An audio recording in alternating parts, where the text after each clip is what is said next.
The Irish government, as part of the EU, need to say, actually, enough is enough. There's an old saying, be careful what you ask for, you might just get it. And this time the British government got what they asked for, which is not access to the free market, and it is the financial costs of Brexit to actually come home and roost in Britain. Ukraine's president has accused Russia of putting all Europeans one step away from a radiation disaster. He says the world narrowly avoided a catastrophe at the Zaporizhzhia facility after shelling by Moscow forces. Russia has blamed Ukraine for triggering a nearby fire which led to the reactors shutting down. But Volodymyr Zelensky is in no doubt about what could have happened. For the first time ever, the Zaporizhzhia nuclear plant's emergency protection system was activated after Russian shelling damaged the power grid and diesel generators kicked in. The world must understand the threat, because if the safeguards had not worked, we'd have a radiation emergency. BreastCheck lost 11 months of screening time due to COVID-19. Just under 67,000 women were invited for free mammograms in 2020, compared to over 233,000 in 2019. 170,713 women were sent invites for screening last year. The service was paused between March and October 2020 and from January to March last year. Meanwhile, the HSE is inviting people aged 50 and over for appointments for their second COVID-19 booster dose. Appointments are available from today, with a pop-up clinic in Buncrana today and tomorrow. A walk-in clinic is operating at the vaccination centre in Letterkenny for the next 2 days. Full details on our website, highlandradio.com. And a Letterkenny councillor says as evening traffic jams once again become commonplace in the town, there should be a comprehensive public consultation on the issue. Councillor Jerry McMonigal says frustration is bubbling over. He says every day on Highland Radio and on social media and other arenas, suggestions are being made and ideas are being put forward by the people who use the streets every day. He says it's time the council listened to them.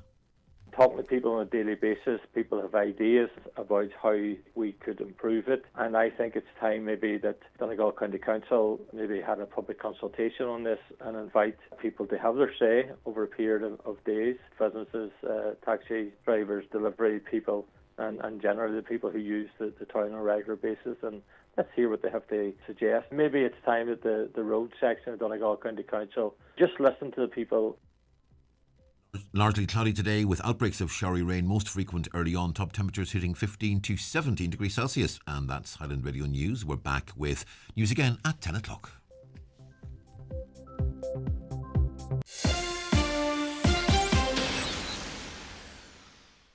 At Curry's, we've got Ireland's largest range of laptops, like the 11-inch HP Stream, now €199, save €70. Or save €150 on the HP laptop with Intel Core i3, now €519. And get a free one-for-all gift card up to €150 when you buy selected laptops. Get in-store or online at currys.ie. T's and C's apply.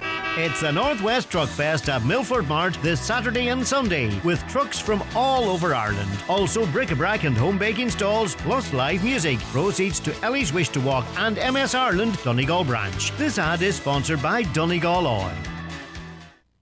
And now, it's time for the talk of the Northwest, the 9 to Noon Show with Greg Hughes on Highland Radio. And a very good morning to you. It is 4 minutes past 9 on this Friday the 26th of August. I hope you're well. It's good to have you on board for another edition of the show.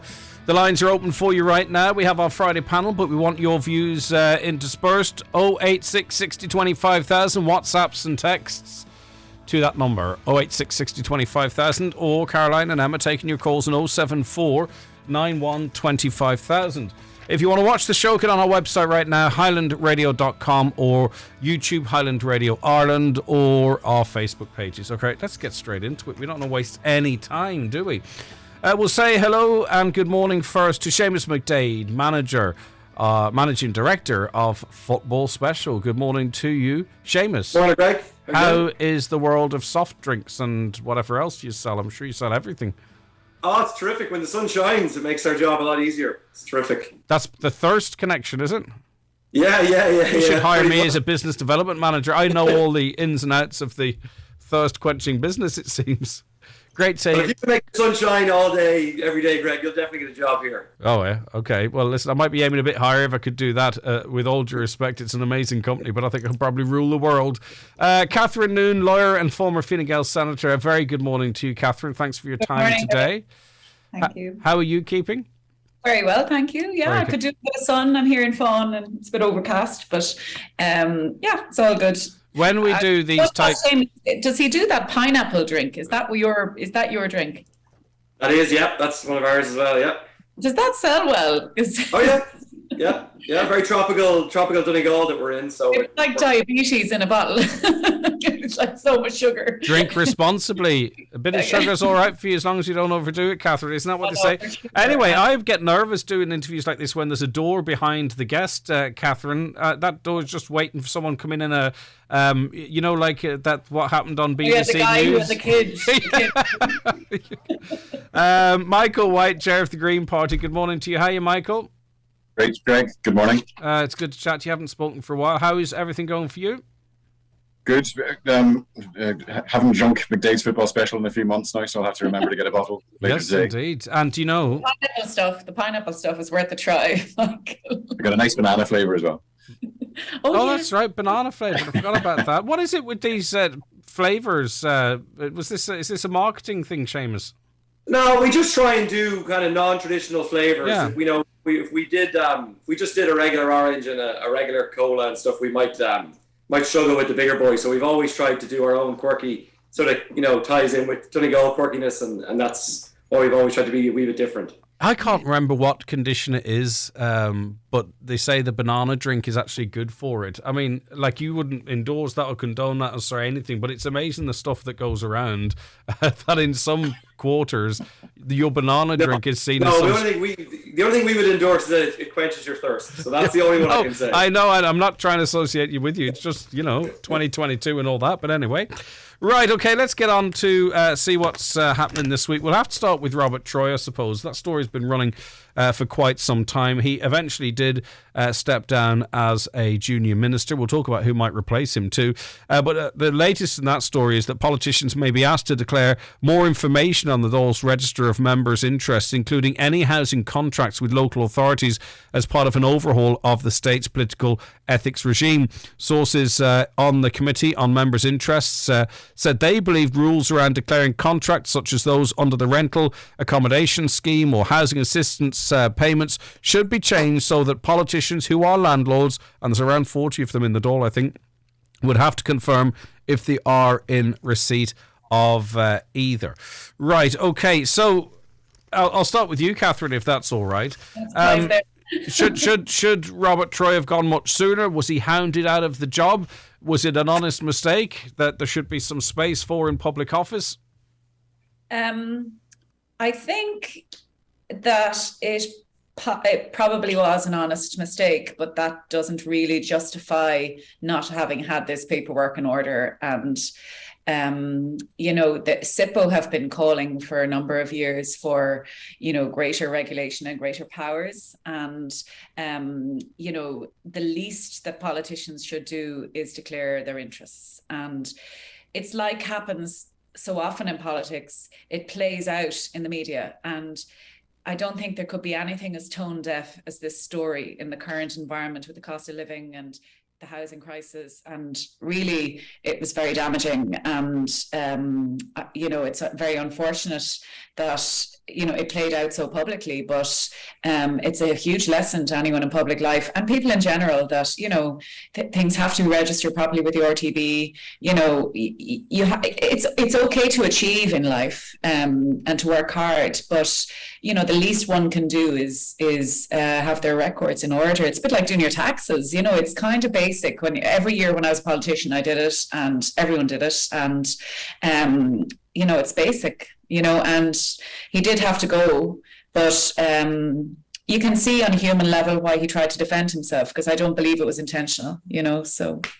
In his resignation statement, he blamed the opposition, he blamed the media. So it doesn't feel he had to step away for the reasons you've outlined, and it sort of points to a bit of a disconnect between some in politics. And like, he didn't sort of say, I understand in a housing crisis how this has upset the public. I have heard the public's upset, and out of respect, I am going to It wasn't that. He maintained his absolute innocence, and he blamed the media for hounding him and the opposition, the cut and thrust of politics. So really, are any lessons being learned? I was surprised to see that statement because really it was tone deaf, and you wonder, was he properly advised on it? You can understand why he might be on a human level hurting because of this experience. But really, from the point of view of public perception, that kind of statement doesn't help. And really, when you've done something wrong, you should put your hands up. And he had put his hands up, but just extra things started coming out. And I suppose there is a cancel culture now, you know, with politicians and people in general who are perceived to be doing well, or, you know, are in the public eye. You know, it's a fine balance. The only thing with that is, and I'll bring the other guests in, just when you mentioned cancel culture, and it's something I've seen from journalists, by the way, as well as politicians, and particularly over the last couple of weeks, that any form of criticism or being held to account, particularly online, is being referred to as bullying, or they're trying to be cancelled. Again, I think, right, if you're in a position of... your threshold should be higher if you're a politician or if you're a journalist, you know, because you're out there, especially journalists, they're saying, you know, we do our research, we have to check all this, what we put out there, but you can't be beyond criticism. He wasn't cancelled. He was held to account. No, he was. I agree with that, but there's a fine line, Greg. You know, there have been politicians in the past, you know, myself included, when you say something you don't think through fully, or, you know, that, I mean, people go into politics in the vast majority of cases, like any other profession, for the best of reasons. And, you know, stuff happens. And I'm not justifying any wrongdoing that anyone does, but sometimes it goes to a level where it's extreme, you know, and I'm not saying that it has in this instance, but there, you know, some of the stuff I've seen online, criticism is valid in these circumstances, but the level of personalized criticism, and I would question whether it's warranted for any human, to be honest. And that's me maybe being quite a sensitive person or mindful of the human condition. I mean, we're all busy living, and I don't know what level we need to go to crucify somebody when they've put their hands up. And, you know, the story is still very current, so that might sound overly sympathetic, but that's kind of where I stand on it. And I get what you're saying, and I'm not asking these questions of you as some sort of spokesperson for the minister or the government. So I hope you're clear on that, but it's just that you know, this is an accident of scheduling. But you know, I get what you're saying, and you talked about the tone deafness, right? But we also have to consider that Micheál Martin backed this guy to the hilt, as did Leo Varadkar. I presume at senior level government, it had to be okayed for him to go on RTE to do that interview with Brian Dobson. I can't imagine he didn't have to clear that with head office, but we can only speculate on that. Now you don't generally have to clear it with head office. On such a big issue? No, honestly, you don't. Right, I mean, I think a lot of colleagues do interviews where you feel, God almighty, what were they thinking going on the radio? Because the hardest thing to do as a human, when you feel that you want to explain yourself, is to say nothing. You know, on a human level, and I've been there, you know, the best way to kill a story is say nothing, you know, and that's very hard to do if you feel you have a few things that you'd like to say on whatever matter it is, you know. So it wouldn't have been controlled centrally. I mean, he would have been advised and the press office would have been involved, but he's an individual, he's a sole trader in a sense, even though he's part of a would-be team. So, you know, that's maybe, you know, something that should have been more controlled for his sake. Well, that's what I was going to say. If I think and I think the stories, you can pick the 10 or 15 out a year, the stories with such a national traction. If I were the boss, I'd want it run past me and at least know, well, what is your approach? Are you going in there hands up mea culpa, or are you going to try and defend, in some cases, the indefensible? Are you going to say, I simply forgotten I thought? You know, those are the types of things I'd want to know in advance. But anyway, and there's an awful lot of PR people working in politics. Unfortunately, they're all former journalists. But anyway, Michael White. Seems like all. Okay. Yeah. Michael White, chair of the Green Party. I think really maybe it might have been your party leader's intervention or comments that maybe triggered the chain of events that followed. But maybe take us back to your overview of the story and how it turned out, and what should have happened and what did happen. Is it right? A lot in there, but I'll leave it up to you, Michael. You're good. The question is terrible, so I'm hoping you're good. No, I think the question's a good one, because I guess, like a lot of people during the week, I hadn't paid attention to the real detail of this. I just knew that he was in trouble. But actually, when you look at the detail of it, it's pretty bad, and he should have gone much faster. So, for example, this is reported by The Ditch and was covered by the Journal.ie, but he bought a house when he was 24 from CAB, the Criminal Assets Bureau. He sold it in 2018 to Westmeath. So there are questions of impropriety, basically. Westmeath County Council. Yeah, he sold it to them for 230,000 in a house in an estate that no other house had sold for higher than 190,000 that year, and to date, no other house has sold for more than 211,000. So that looks dodgy. Then in 2019, he bought a 4-bedroom house in Longford for 82,000, and 3 months later sold it to Longford County Council for 163,000. So that begins to raise questions. And then during the week, we saw that. And I think, the Irish Independent, so I'll clarify that the Irish Independent said this, not myself, but the Irish Independent reported that he'd asked the housing minister to support landlords seeking to evict tenants during the pandemic. He submitted a number of questions to the Dáil. Now, anybody knowing what was going on during the pandemic, to think it was okay to do that, which to me suggests a really serious lack of judgment. The questions then around the propriety of the sale of those houses, that would also, it doesn't smell too good. So I think there are really serious questions to ask, and the combination of those two factors, it raises an issue for all politicians. One of the concerns people genuinely have is a politician using undue influence to gain benefit? That's one question we have. Business people always have the question in the back of their mind, if they're going to pitch for public sector contracts, am I going to win this contract, or will I lose because somebody else has undue influence on a politician? That's a concern. It was a very big concern in Ireland during the 70s and 80s. I think there have been effective crackdowns on influence and corruption in the last 20 years, but it's still a concern everybody would have. And this kind of stuff reeks of old school Fianna Fáil. You know, we thought this stuff was over with the Galway races, the 10s. I don't know if you remember that stuff back in the early 2000s. This stuff is kind of back there, so I think it should have gone faster. And it's surprising the thing is this, though, again, it's you know, and I'm not saying something I haven't said elsewhere, and this is not about any particular party. I literally have no affiliation to any party at all. But at a program like this, when it focuses on the government, we have to talk about it. But at the start of this, right, because Micheál Martin backed him and said, move along, there's nothing to see here effectively, okay? And he's the leader of the country. Right at the start of this, surely you can get a team together, put aside 3 or 4 hours, get a team of people in, get Robert Troy in, and go through this story right from the beginning. Say, right, listen, this is going to blow up big, and the opposition are going to have a field day with this. What is the exact story with the houses? Where did you get them? Who did you sell them to? What was the story there? Did you make any contacts in the council? Or what?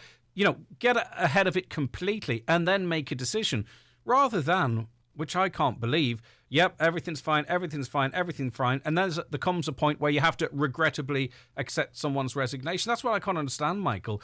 And that is not understanding how switched on the public are now to these issues. But I think it's a strong question, because a lot of this information was already in the public domain, to use that phrase. There's 2 journalists called The Ditch that need a lot of credit for this. I don't know if they kind of originated a lot of this. So it's actually, they mustn't like Robert Troy, but I'd imagine there's a number of other TDs that are shifting uneasily in their chairs today after the events of the current week. But anyway, these 2 guys are called The Ditch, and one of them is an Irish journalist called Owen McNeill. But they've been publishing this stuff since early August. So really, Fianna Fáil shouldn't have had to sit down with Robert Troy in a room. A lot of it was already online, and I guess because it's holiday season, people may have not been around, may have had their eye off the ball, but it shouldn't have rolled on the way it did, and Fianna Fáil should have intervened faster than they did when it became apparent. I guess also Robert Troy probably didn't tell everybody how much property he had. Like it ends up he's got 11 properties, 9 of which I think are being rented out. So he may not have even told his own guys that until it was forced out of them. So, but a lot of people might have voted for the Greens thinking that, you know, they're in there to, you know, keep the big boys in check, so to speak. And, you know, I mean, obviously there was an intervention from Eamon Ryan eventually, but this was allowed to rumble on and rumble on. Well, we're not here to be the conscience or the cleaning men for the other parties. We have to step in if we think something is really wrong. But we're also, whatever happens in future, hopefully we continue to have politicians elected. We're always going to be a minority in a coalition government. We're always going to have to deal with issues like this. And I guess the question is, when do you let the other major parties themselves sort out their housekeeping, and when do you intervene? So I think Eamon Ryan played it right. He didn't really intervene until right toward the end. Yeah. Do you think maybe we also need to have a conversation with the local authorities and find out, you know, the decision-making process behind some of these purchases? Because, of course, this most recent flip, and it could be a Virgin Media could make Master of Flip starring Robert Troy, because he seems to know how to do it. But he bought a house for 80-odd thousand, spent a few grand, sold it to the council for, what was it, 160, cleared 36 before tax. You know, and you also referenced a couple of purchases earlier on in his career. You know, under what criteria did the council say, right, that's a good house to buy, that represents good value for money, we couldn't have done that ourselves, you know, and sort of see what they paid for, you know, comparably, or whatever the word is, comparably valued properties? You know what I mean? Like the local authority, a bit of scrutiny? And they tried to claim that they bought it below market price. In the property register, the county council actually tried to say that they bought it below market price when they knew they hadn't. So there are questions in that particular instance. There are definitely questions to investigate. The other thing would be interesting is you would expect that this happens in other constituencies, and I would be interested, is this a systematic or systemic problem, or is it just Longford West? No, well, I can assure you it's not. Yeah, so then the question is there a bigger initiative required here to make sure that this doesn't happen in other counties? Because because there is an amazing cynicism and skepticism among that. Yeah, there's an amazing amount of people involved in politics, involved in property development. Completely, you know, overrepresented compared to the general population. Property development. It's the same of farmers, Greg. Okay. You know, you'd say the same of farmers, just to be fair about it, you know. There's but not everybody has 11 houses. That's kind of exceptional. No. But Catherine, 40% of TDs are landlords. Not 40%, sorry. 40 TDs are landlords. Farmers. What percent of TDs are farmers? It's just that nobody has a problem with farmers speaking up in favor of farmers. You know, it's a slightly, maybe off a tangential point, but it is an interesting one that people don't have a problem with farmers getting up making representations. Yeah, but if you're a landlord, right? If you're a landlord, you set prices. You're able to literally, you know, you house people or you don't house them.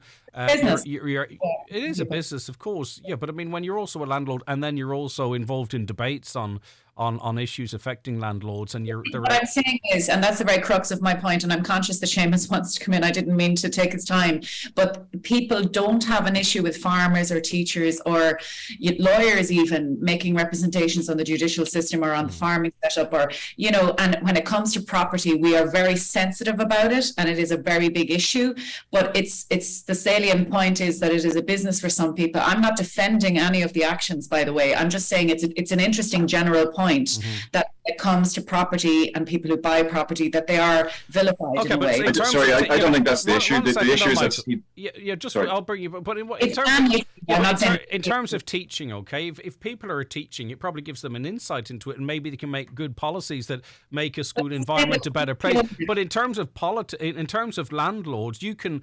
In terms of being a landlord, you can. Firstly, maybe. Would you maybe have a better relationship with a local authority than a regular member of society might? Secondly, could you influence in a housing crisis policy that might favour landlords over the people? You know, I know there's a greater advantage in being a landlord and a politician than there is being a teacher and a politician. And I think that's, you know, the public have filled in those gaps themselves, Catherine, with respect.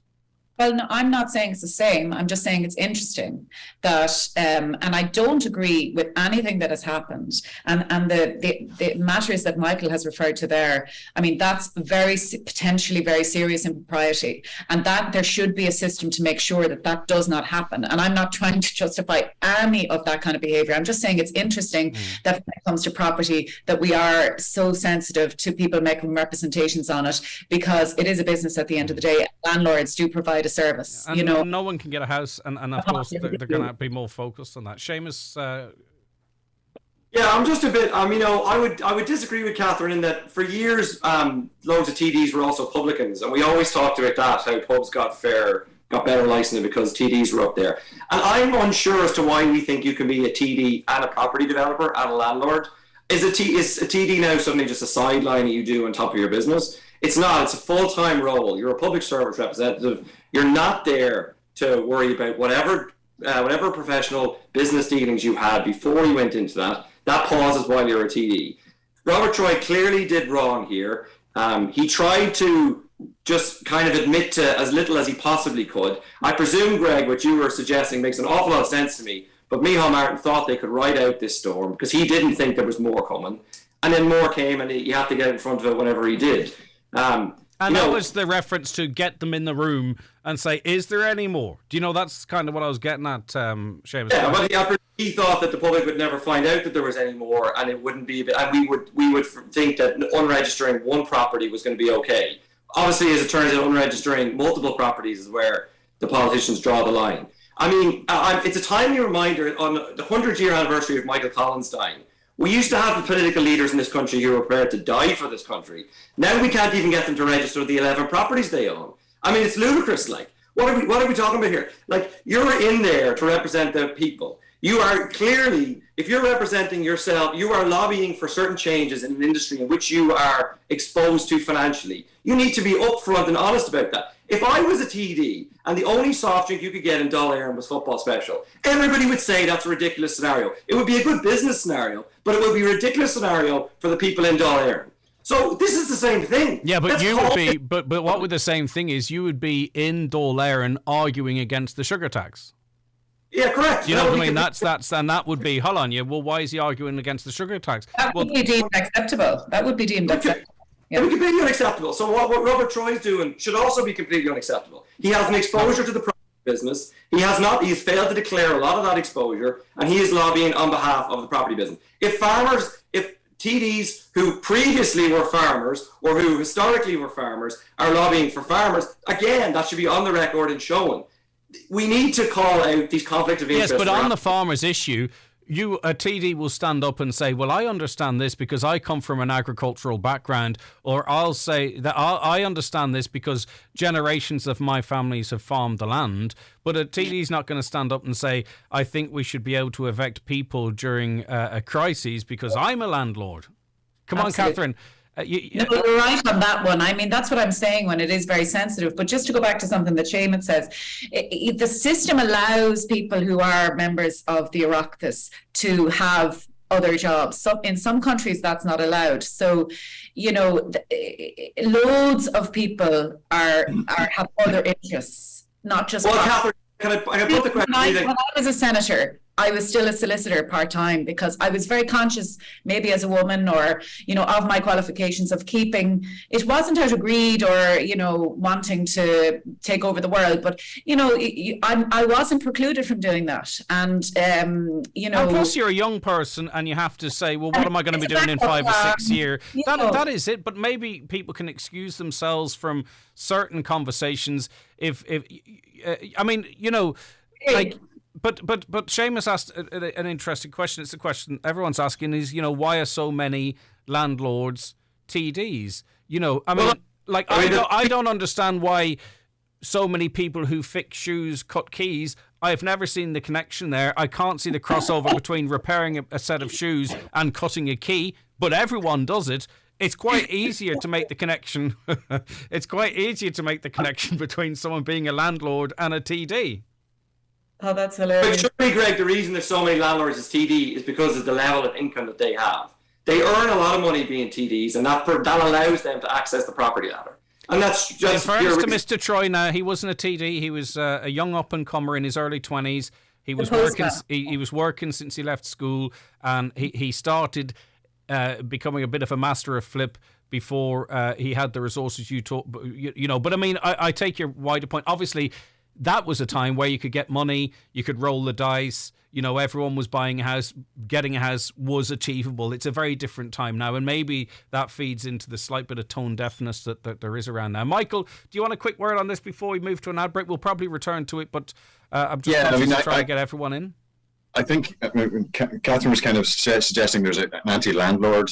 I don't think that's the issue in this case. It's more he didn't declare his interest to SIPO like he should have done, and there are questions around at least 2 of the transactions he was involved in. So that's the problem. It's not. I don't think it's great that so many TDs are landlords, but it's not the end of the world. But it's dodgy when you see some transactions that look questionable, and also he didn't register those interests with SIPO, which he should have done. So he broke the rules and he should have gone. All right, I'm going to ask. Go ahead, Catherine. I did qualify that, Michael. I did qualify that. Like, I'm not accepting that any of that behaviour was acceptable or right or in any way justified. It's just making the point that lawyers, doctors, property developers, you know, there is and politicians get a particular amount of negativity, you know, and there is a sensitivity there, and you know, we could I get what you say. You see the black and white of everything nowadays, Catherine. I hate it.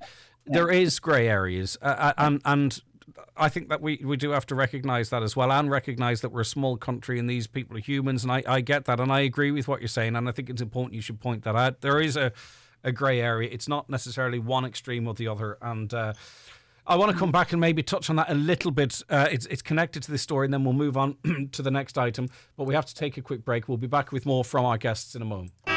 The 9 till noon show in association with the Northwest Truck Fest this Saturday and Sunday at Milford Mart, with live music, family fun, a truck convoy and much more. Shane Connolly Car Sales, now located at Drumlonagher, Donegal Town, is an independent car dealer offering excellent finance packages, and we deliver straight to your door, local or nationwide. At Shane Connolly Car Sales, Donegal Town, we sell and service all makes and models. Check out our social platforms or visit ShaneConnollyCars.com. Tee off for education this Saturday the 27th of August in the Ballyrae National School Golf Classic at Letterkenny Golf Club. First prize is a break for 4 in the Slieve Russell Hotel with a round of golf and dinner included. Also prizes for 2nd and 3rd, longest drive and nearest the pin. To book, call the clubhouse today on 9121150. That's the Ballyrae National School Golf Classic this Saturday at Letterkenny Golf Club. This ad is sponsored at Ben Sweeney Euronics in Letterkenny and Dunloe. Translations by Brian Friel is coming to the On Green On Theatre, Letterkenny, from the 30th of August to the 3rd of September. In an age of Brexit, this modern masterpiece reminds us of the power of language, communication and understanding. This new production is directed by the Abbey Theatre's artistic director, Katrina McLaughlin. Don't miss the Abbey Theatre and Lyric Theatre's co-production of Brian Friel's Translations at the On Green On Theatre. Tickets from €25 at ongreenon.com. Book a private VIP screening at Century Cinemas. Perfect for celebrating birthdays and special occasions. Featuring a private VIP screening with luxury reclining seating, delicious popcorn and a brilliant choice of movies. For further information on our VIP packages, call Century Complex Letterkenny on 07491219976 or visit centurycinemas.ie. Oakfest 2022 returns this September the 10th and 11th at Oakfield Park, Rafo. The 2-day family-friendly music event runs across 2 full days with loads of amazing acts. Headlined by Ryan Sheridan on Saturday and the Undertones on Sunday. Tickets are only €30 for the entire weekend with limited tickets remaining. Get yours today at oakfieldpark.com/Oakfest or ticketmaster.ie. An exciting weekend not to be missed. Oakfest 22 at Oakfield Park. Just a quick question, maybe I'll put it to you, Catherine, because you're obviously involved in politics. Like, yeah, well, anymore, really. Well, you're never away from it, really. We're all out to some extent, but I understand former. Like, was Robert Troy the sort of the August sacrificial lamb from bored journalists who just thought, right, we're going to get someone out in August and he's going to be the one?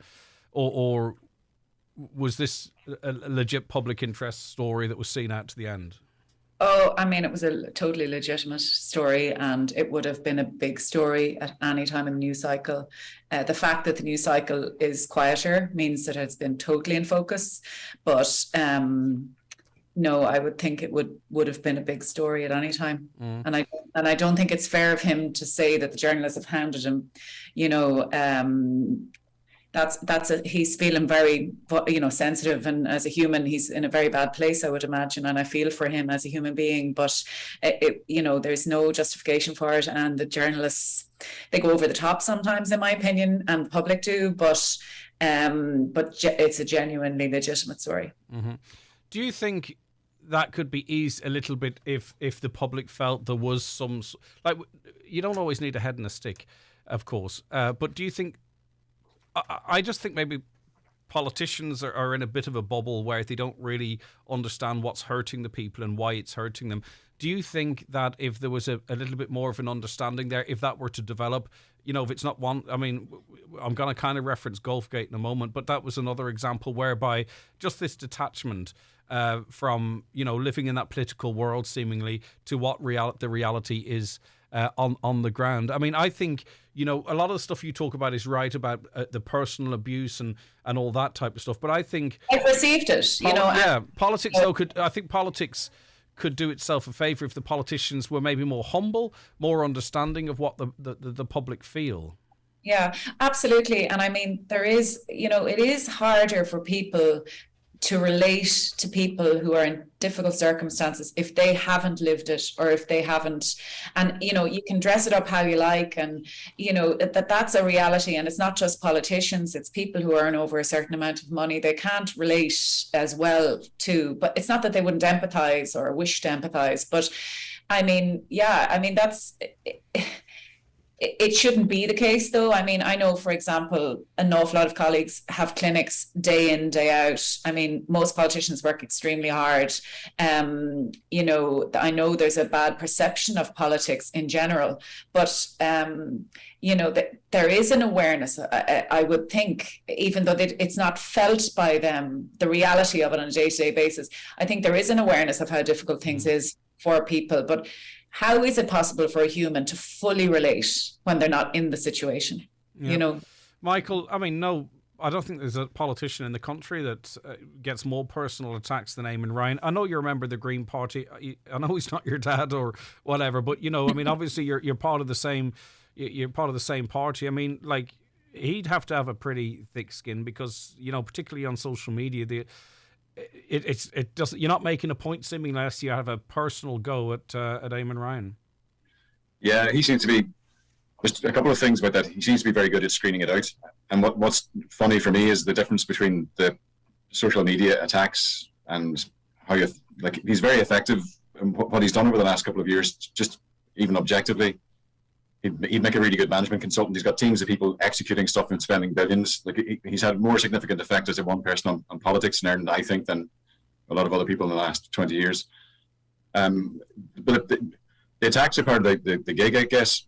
But some social media in particular, like Twitter, is just a machine for creating outrage. And the more angry somebody's on Twitter, the more retweets and well, likes I've stopped trying to actually have a civil engagement on Twitter, because you try and have a conversation whereby even someone's made a point and I want to learn from that, and next thing it explodes. I've stopped. I literally don't do it any longer. On Twitter. And it's got to be bad for everybody. It's a people are so irate and angry and outraged, and it's just. Having said that, I also do some stuff to do with medieval history. They're all very nice in that section, so it depends. They're good to hang out with. But generally, it can get, and it doesn't. That's a broader thing. If you see what's happening in the States with politics, there's a polarization, and social media is driving that polarization, and part of that is driven by the algorithms those social media are using. So I do think it needs to be addressed. It's not good for society if we're all getting really angry with each other. I really don't want to know, and do want to know, where this polarization is going to be in 5 or 10 years' time. I mean, in some countries, you just see with elections upcoming, left-wing and right-wing candidates, the amount of them it's completely different.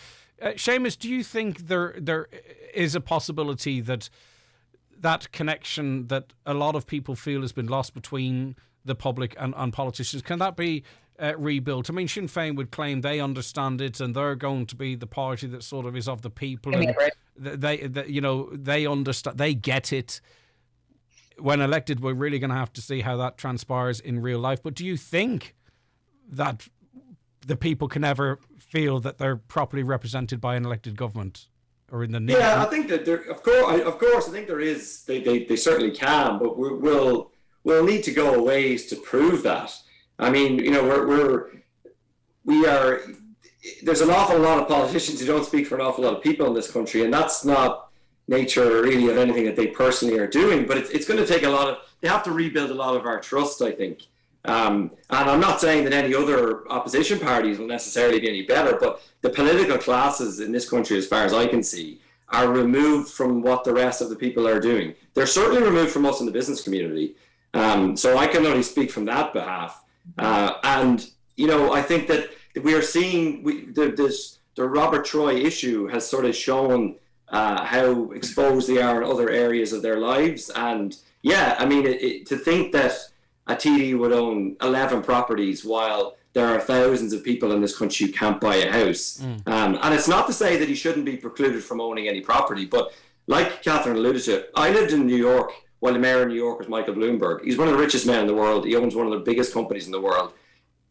This was never an issue there because he put his businesses into trust and didn't touch them while he was mayor.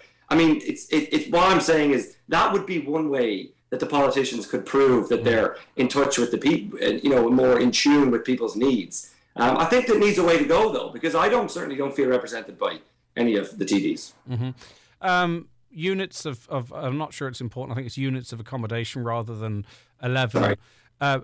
Yeah, but Catherine, just to the wider point, like say for instance, I hope you don't mind me referencing, women's issues. If historically, say for instance, from the foundation of the state, at least half of elected representatives were women, we probably could have avoided an awful lot of the scandals that, particularly in health, that affect women more so than men. Can we not look at that and sort of say, actually, really, it kind of is important what kind of representation you have in the Dáil and who is represented in that? And I'm not asking that question to you because you're a woman. It's just, scrolling through who's spoken last. Is that not a real indicator, as it's really important what people who are elected are interested in as to what they'll actually do work on? Absolutely. And I mean, I think we've gotten to a stage where good people aren't really attracted to politics, and it is a very difficult space. And I remember when I first said I would run for the council, I was asked would I consider it, and my parents said to me, Catherine, we really think it's beneath you. And there was hardly a week in politics that I didn't think, gee, your parents, they're always right, because it is a very negative space to be in. And Seamus has a particular view of politicians, and I can understand where he's coming from with what he says, but sorry, I was a politician for 12 years and I'm a good person, and I went at it with good intention. And did I make mistakes? Yes, I did. I'm a human being. It's very easy to just throw everybody into the same bag and just say, yeah, we're all not declaring, stuff that we should be declaring. We're bad people. We've got bad intent. We're not wishing to defend the people. I know that's not a popular thing for me to say, but I would naturally be defensive because I've been there, I've lived it. Going back to the women's point, I think that's totally valid. And, I was personally very privileged to be involved in I chaired the 8th Amendment Committee, and interestingly, it was the women who put themselves forward for that, because the men are like, oh, women's issue, I'm a little bit afraid of that. Not all of them, but it was the best thing. I mean, you Michael, you spoke about Eamon Ryan. I got to do something just amazing in terms of, and maybe not everybody listening would agree with it, and I know Donegal was quite conservative on the issue, but that would never have happened but for the fact that there were a certain amount of women involved, because it needed to be pushed by people who it really meant a lot to. So yes, Greg, the answer is yes, it does matter. And the people that we elect are also a reflection of society. Remember that. And the political system is structured in such a way that politicians sort of have to be all things to all people, because it's about survival. A texter says, your guest, I'm reading this out while you're on with us rather than when you're off with us. Your guest, Catherine, is arrogantly continuing to defend the wrongdoing of politicians who are called out with all kinds of defences, excuses and irrelevant comparisons. I understand and respect the listeners' view. I don't think that's really what you're doing, to be honest. I think really what you're trying to say is there's more to this conversation, but you're far better placed to express yourself. I haven't defended the actions of Robert Troy for 1 second. What I've done is look at the human side of it and just say that I don't think it was intentional. I still think what he did was wrong. I have called that out. I've been measured in what I've said. I'm very clear that I feel for him as a human, but that does not excuse his behaviour. No, I get that, and I think that will come across to most people. Michael, very finally, keep saying that. I have a theory here, Michael White, chair of the Green Party in Donegal, about politics. Right, I think it's a tough place to be. Maybe if there is a detachment, maybe where it comes from, and I think this is at council level and presume at national level as well, that because you have so many people, that you'll have your detractors, okay? You surround yourself with a group of people and in your own community who think you're doing a great job and your best thing since sliced bread. And maybe you, like Eamon Ryan does or whoever does, you shut out the criticism. And I think what happens is you find yourself in a bubble where you're doing a fantastic job. You're right. It's the only way you can get through it because your mental health would suffer otherwise. And I think in some way that insulates you from the realities of what's going on, not only in your own community, but you think you're doing the right thing, you're being told you're doing the right thing, and in many cases you are. But I think you end up in this bubble that protects you like we all do on social media. We surround ourselves with people that make us feel comfortable. I think there's a bit of that in Irish politics, Michael. There might be, but I know, like speaking from the Green Party, we're entirely aware of people who just don't agree with us. No, but Michael, if you were elected, okay, you would be the lightning rod in your area for the green policies from the farming community and all that kind of stuff. But you might find yourself surrounded by like-minded people who would say, you know what, Michael, you're doing a fantastic job, and you probably end up filtering out the criticism on a local level, and maybe you would be convinced you are, even if you are, by the way. I think that's what I think there's an element of that. It's only a theory of my own. If somebody's in a constituency where the seat is relatively safe, and I think that happens in other countries, you can see where they talk about safe Tory seats where people can hold views and everybody agrees with them and it's all fine. But I would have thought a lot of seats in Ireland are contested pretty heavily. So it's not like in America where you have Democrat and Republican constituencies that are pretty rock solid. So I'd imagine a lot of politicians would be apprehensive and would be trying to gauge how popular they are and what kind of issues. So I agree, some of them are wrapped in a bubble, particularly guys that get more senior. But for smaller parties like ourselves, I think there's a very strong level of trying to get a good grip on what's happening. In our particular case, we understand that a lot of people disagree with us, but we do think there's a crisis coming, and we're trying to do our best. But believe me, I'm very aware that a lot of people in Donegal. Yeah, but you're probably engaging with other Greens, going, they'll get it eventually. They will get it eventually. We're doing the right thing for them, rather than engaging with the people that think you're destroying their livelihood. The political system in Ireland actually allows the Green Party to exist where it wouldn't exist in the UK and the US, which is an interesting point. And we've a proportional representation system, which isn't for, it isn't just one seat in a constituency. So the Green Party should be glad, really, of the political system in Ireland. Yeah, and just on Greg's point, we have to engage and we have to convince other people. I mean, one of the reasons things have changed is it wasn't just because the Green Party drove it through. We managed to convince very sceptical people within the other two parties in Fine Gael and Fianna Fáil that this was important, and we do have to. Same way we will and do engage with Sinn Féin and the other opposition parties. We have to, because we'll never have enough TDs to run things ourselves. We have to persuade people. So it is a matter of constantly trying to think. We do think we're right, but we also understand people disagree with us. Seamus McDade, Dara Calleary is the favourite to return to the rank of ministers. A lot of people within Fianna Fáil think he was mistreated. He was hard done by, I suppose, in the wake of Golfgate. What do you think of that? I mean, if this is where Fianna Fáil have to go, they have to retread people that were already done misdemeanours once. This again speaks to my point on the political classes in this country. And I agree with Catherine in that nobody goes into this as being a bad person. I'm not suspecting that they're bad people, but they made bad errors in judgment and they made mistakes.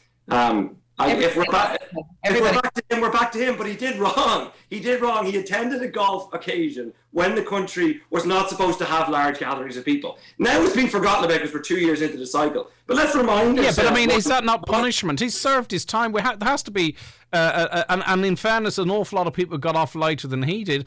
You have to be able to rehabilitate yourself. Or be rehabilitated. He put his hand up. I would rather rehabilitate himself in front of the electorate when we get a next election. That's his rehabilitation. He gets the chance every 4 or 5 years to stand in front of the electorate. Then we'll see if he's rehabilitated if he gets re-elected. All right. Catherine, you think he should be more sympathetic? Well, no, listen, that's kind of how I'm wired as a person in general in life. And I think politicians ultimately are no different to anyone else. I'm similarly wired, by the way. Pardon? I am similarly wired. I can see that, but or I can hear that. But Dara Calleary, actually, he's a Fianna Fáil. He's not. I'm not here to defend, Fianna Fáil politicians. And I'd love to come back to the Eamon Ryan point. I think Eamon is a really good person and a really good minister, and the social media stuff on him is appalling stuff, and we should call that kind of stuff out because it's not acceptable. But Dara, arguably is a very capable guy. He's a very capable minister potentially, and he made a mistake, which I don't think was the hugest mistake in the whole world. And it was very much sensitive at the time. And I agree with Seamus, it wasn't a good thing to do, but people make far bigger mistakes and bounce back in business. I get you, and I understand, Catherine. I'm not arguing with you, but at the moment now, if you've got someone who's very, very sick at Letterkenny University Hospital, they're allowed one visitor for half an hour a day still because of the COVID situation. And I also get exactly where you're coming from, but I think it has to also be put in that context. Yeah. They could get somebody different for that. I see Lisa Chambers was... that's exactly it, but it's in the papers today that she's one of the favourites, and that'll be some trick if you can pull that one out of the hat.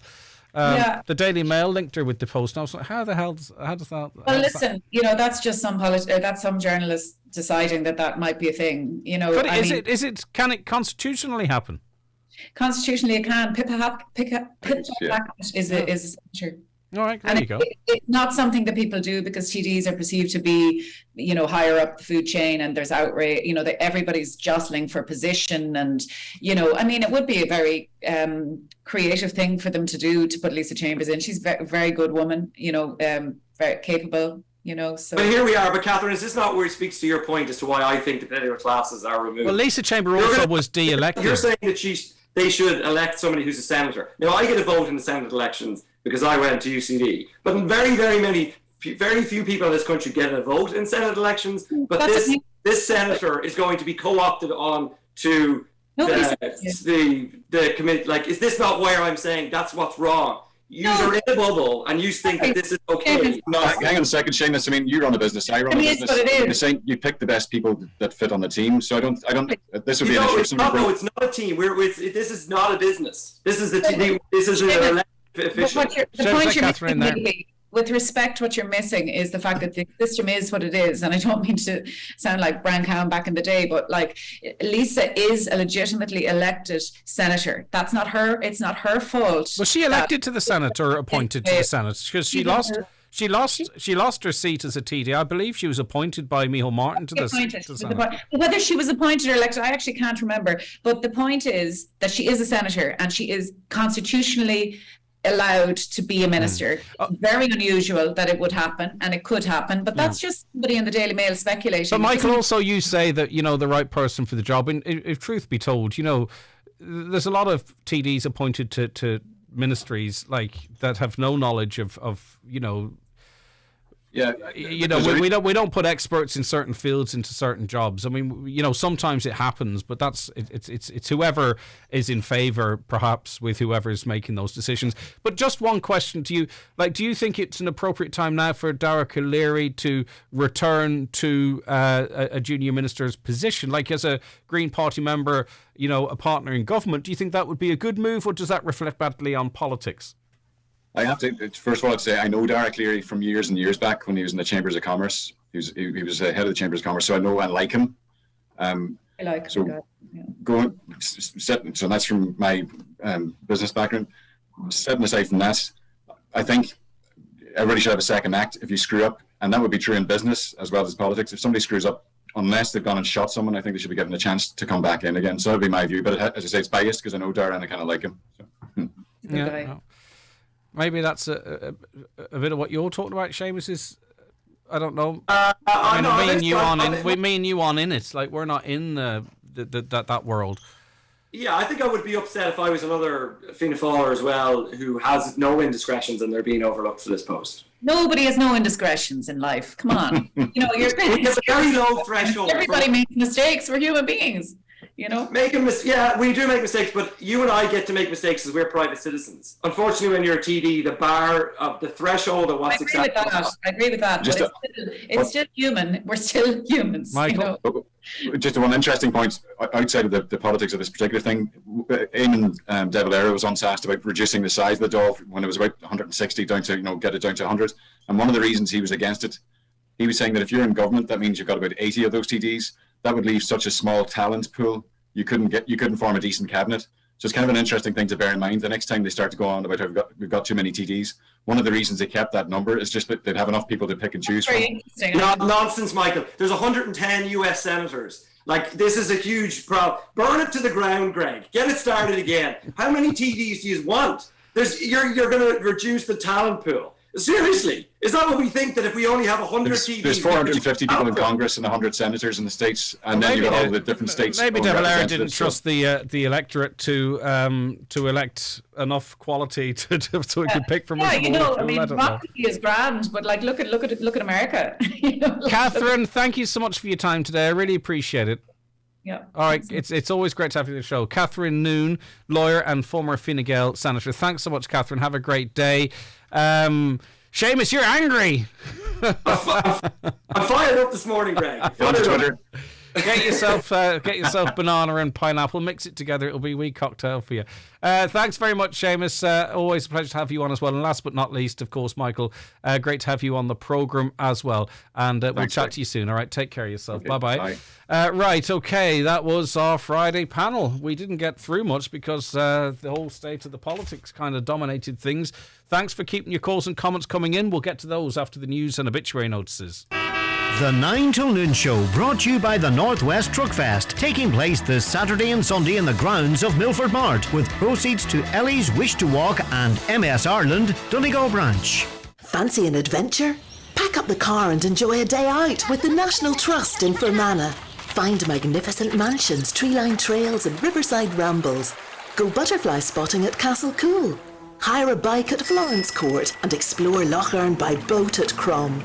Watch the sunset from your tent or glamping pod. Explore and re-explore, adventure and re-adventure. Search National Trust NI to find out more. National Trust, for everyone, forever. The Green Shoes Summer Sale with up to 50% off is now on. Reductions on all top name footwear including Echo, Dr. Martens and Skechers. Also iMac, Unahili and Skechers. For great savings, visit Green Shoes in Letterkenny and Falcarra or online at greenshoes.com for the big summer sale with up to 50% off. It's where you live. It's where you relax. It's where you make memories. Treat your home to a visit to Cooney's Home Interiors. We have everything in store to help recreate your home. Choose from our extensive range of suites, tables, beds, mattresses and home furnishings for every room. Cooney's Home Interiors, Letterkenny. Style and perfection at incredible value. The Irish Textile Sheep Society will hold a sale of 120 rams and 20 females in Rafo Livestock Mart this Saturday, the 27th at 1 p.m. Online bidding via the Mart Bids app. That's this Saturday at Rafo Mart. What's your dream job?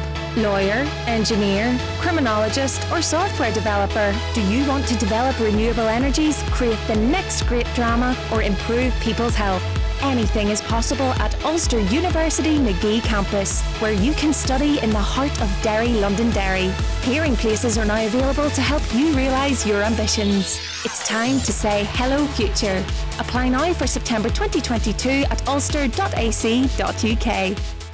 The Northwest Truck Fest returns to Milford Mart this Saturday and Sunday. There's live music from Norman Borland in the Marquee on Saturday night at 9:30. And on Sunday afternoon, Farmer Dan and Ann Biddy. This ad is sponsored by JD Recovery Services, Kilmacrennan and Donegal Town. broadcasting throughout the Northwest and across the world online. This is Highland Radio, your voice, your station.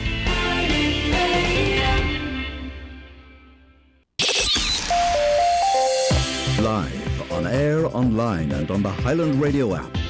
This is Highland Radio News. Good morning, it's 10 o'clock. Donald Kavanagh at the Highland Radio News Desk. The EU is being urged to stop playing the British government's game when it comes to the Northern Ireland Protocol and to hold firm on the importance of keeping it in place. The Border Community Against Brexit organisation has been responding to speculation that if elected Tory leader Liz Truss will, as one of her first actions, trigger Article 16. Donegal spokesperson Tom Murray says recent figures from Cooperation Ireland and the CSO clearly show the protocol is working. He says it's time the EU took a hard line. The British are playing a game here which the European governments actually need to stop engaging in, because every time they've given concessions to the British government has looked for more. I think the EU and the Irish government, as part of the EU, need to say, actually, enough is enough. There's an old saying, be careful what you ask for, you might just get it. And this time the British government got what they asked for, which is not access to the free market, and it is the financial costs of Brexit to actually come home and roost in Britain. Russia was almost responsible for a radiation disaster, according to the Ukrainian Prime Minister. Power supplies to the Zaporizhzhia power plant were temporarily cut after a fire broke out. Both sides in the conflict are blaming each other, but emergency diesel generators kicked in and the cooler system remained intact. Paul Rogers is Professor of Peace Studies at Bradford University. He says the Russian authorities are well aware that potential nuclear incidents will cause grave concern. I think it may well mean that Putin is trying to scare people. In fact, what happened was the normal emergency systems kicked in when the main sort of power was removed. Diesel generators kicked in straight away. But the problem is, if those had failed, then you would have had a problem with the possibility of quite a serious accident. So I think Zelensky was right to point to this. Donegal County Council says there are no plans to introduce a one-way system at Horn Head, despite concerns that the road is too narrow. Earlier this week, a landowner in the area raised concerns about a lack of visible signage and questioned the suitability of the road for what's been a significant increase in tourism traffic. With more, here's Emma Ryan. Donegal County Council is reminding people the Horn Head route on Wild Atlantic Way is a public road and not a one-way system. This comes as a farmer who lives in the area recently raised concerns about the increase in volume of traffic during the summer months on the scenic route and the narrowness of the road for two-way traffic. The council say it is aware there may be a tendency for tourist traffic to tour the route in a clockwise direction, however the road is not one-way. In recent years, the road service has created a number of pull-in areas and laybys in an attempt to enhance traffic flow along the route. The council say they will check existing signage for incidents of unauthorised removal or damage, but at this stage there are no plans to introduce a one-way system. A man's been arrested on suspicion of the murder of 9-year-old Olivia Platt-Corbell, who was shot dead at her home in Liverpool. Merseyside police say the 36-year-old suspect is also being detained in connection with 2 attempted murders. He's from the Huyton area of Liverpool and was arrested during an operation involving armed police last night. Olivia was shot dead after a gunman followed another man he'd been chasing into the child's home on Monday night. 60% of people under 35 say they can't afford to live in their area of choice. Of the 1,000 young people surveyed, over a third say they can't afford to live in the area they're from. It comes as a recent ESRI survey found people in the same age bracket only have a 1 in 2 chance of owning their own home in the future. Other concerns included in the Reflecting Ireland survey for people under 35 included the cost of living crisis and the economy. And the Housing Minister says lessons must be learned following the controversy around Robert Troy's property portfolio. However, Darragh O'Brien says Deputy Troy was very honest and held his hands up when he made mistakes. A planned overhaul of the current ethics regime for public representatives is set to be completed shortly. Minister O'Brien says he wants to see the disclosure of rental agreements and arrangements with councils included when these changes are implemented. He was a really effective minister. He was very honest. He made some mistakes. He held his hands up and he rectified them. But it had gone on for, 8-10 days, and I think it was obviously having a toll on Robert and his family. I think there are learnings are needed from this, no question. I think that in relation to the declaration of interests that changes could be looked at, particularly around declarations if TDs or senators actually have arrangements with local authorities. It'll be largely cloudy today with outbreaks of showery rain, most frequent early on. Top temperatures hitting 15 to 17 degrees Celsius. And that's Highland Radio News. We're back with news headlines again at 11 o'clock. Good morning.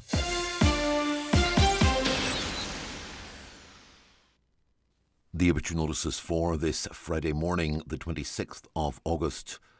The death has occurred of James Fullerton, Middletown, Slederen, Buncrana and Ellesmere Port, Merseyside, England.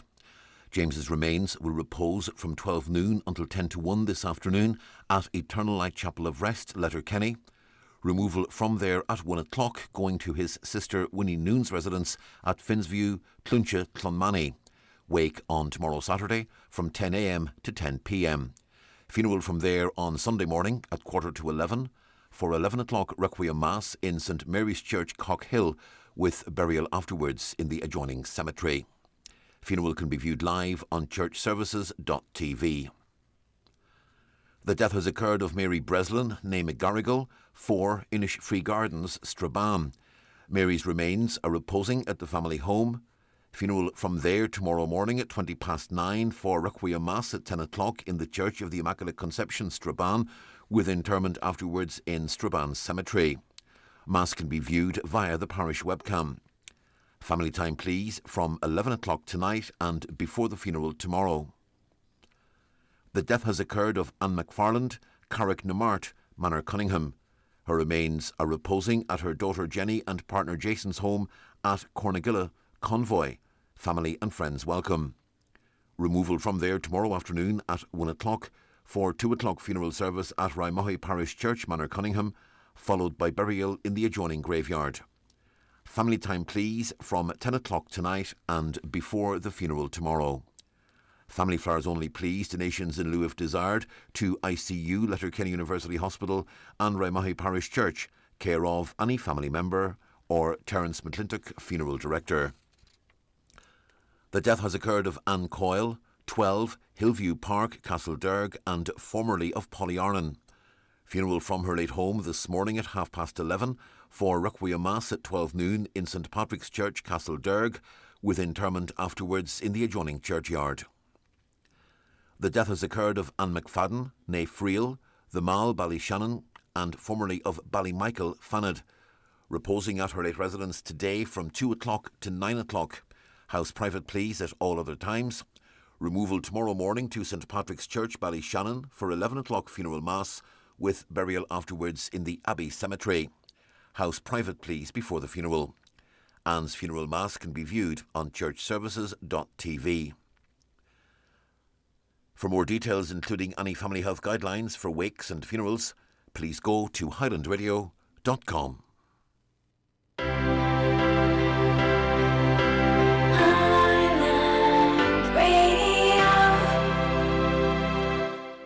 Okay, you're very welcome back to the second hour of the 9 till noon show. Good morning to you if you are just joining us. Thank you for all of you who contributed throughout the course of the first hour. A lively panel we had this morning, and we've loads of your comments coming in as well, which are very important, as you know, and we'll give them a good platform as well. Between 11 and 12, Noel Cunningham will be joining Michael Leddy as we talk all things in the world of entertainment, so stay tuned for that. And also, we'll be playing your bingo numbers for you very shortly. I'll load them now because for 2 days in a row, I left it late, and my apologies again, but they're ready to go. Right, I think you've about an hour. Did the line close at 11 today, Caroline? Is it 11 o'clock the lines closed today for this week's draw? 2, okay. So you've got until 2 o'clock, by the way, to get your tickets for your opportunity to win €2,500 today on John Breslin's show. One of you will be winning €2,500 if you entered the draw. It is the big Highland Radio summer cash draw. We're in week 3 now. So if you buy your ticket between now and 2 o'clock, I'll update that if the time's any different. But you have between now and 2 to get your ticket. They're €10 each, or you can get 6 for 50 or 10 for 80. And if you enter today's draw, you're also... David James' show. Did I say John? Sorry, I meant David James' show. It's on Jive Time. It's on the Jive Time show this week, Lee Gucci's show next week. But if you get your ticket for today, you're also in the draw for the $2,500 to be given away on Lee Gucci's show next Friday, and the €10,000 will be given away on my show, our show, next Friday as well. So €15,000 for grabs over 3 draws. If you want to be in all 3, you have to get your ticket now. Go onto our website, highlandradio.com. You can order your ticket safely and securely there, no issues. But if you want to ring us up, we can take your details and allocate you your ticket over the telephone as well. Call us now on 07491 25,000. But you've got the next couple of hours if you want to be in all 3 draws. And of course, if you have a spare tenner and it's for fun for you and you want to be in with a decent chance of winning that money, then that's how you enter. Good luck to everyone, by the way. And all of you who bought your tickets previously, of course, you stay tuned because your number has the equal chance to come out as well, because it's all random. They're all put in there, shaken up, stirred. It could be the first ticket, the last ticket, one in the middle, anywhere. Okay, Greg, the conflict of interest idea doesn't seem to exist in Irish politics. A public representative, whether a councillor or a TD, selling a property to a council doesn't look good. Even if the deal was done perfectly legal and above board, it creates a lot of questions about inside info and things like that. All politicians, says this caller, need to be audited. They should be quaking in their boots. Fair play, Michael White. You cannot defend the person Troy has milked the system. How many more are doing the same? Lawmakers, lawbreakers, says another. There are landlords. They are landlords because they have lots of spare money, so they can afford to invest in property and not worry about repayment. And that's interesting, because, I mean, if you're lucky enough maybe to come from a family with a bit of money, or to inherit some money, or maybe you're in you were lucky enough and you studied hard enough, and whatever it might be, you get a high paid job early in your life. You have opportunities like that. For the majority of us, I think it's the majority of us, you're very lucky if you get to own a home. And I think, people, my age and similar ages and maybe even younger are looking towards what happens when you're no longer working, you're retired or something. What kind of money will you have? It's very hard. I think it's very hard to accumulate any wealth. Certainly it's very hard to accumulate enough wealth to buy a second property or to become a landlord. Some people were able to do it, and fair play to them. I don't begrudge anyone anything, but I think for a lot of us, it's not even about how you get another property. It's how you live week to week, but also, what do you leave to your children, or, what do you live on after you finish making an income, or if you were to lose your job.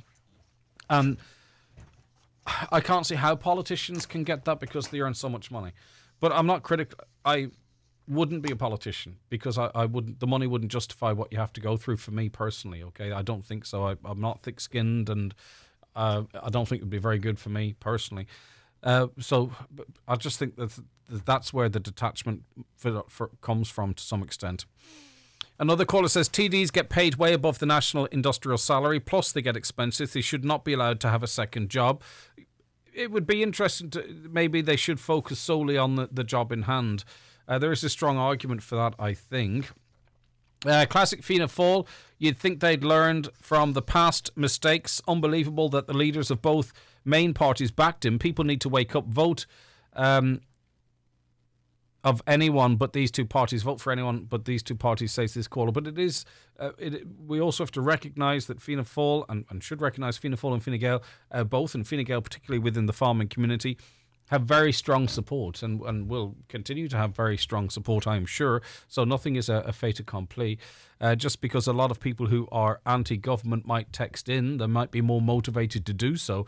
That doesn't represent necessarily the general view of the population. So if you are supportive of Mr. Troy, if you feel he was hard done by, or you feel that you want to have your say in a different direction, please do.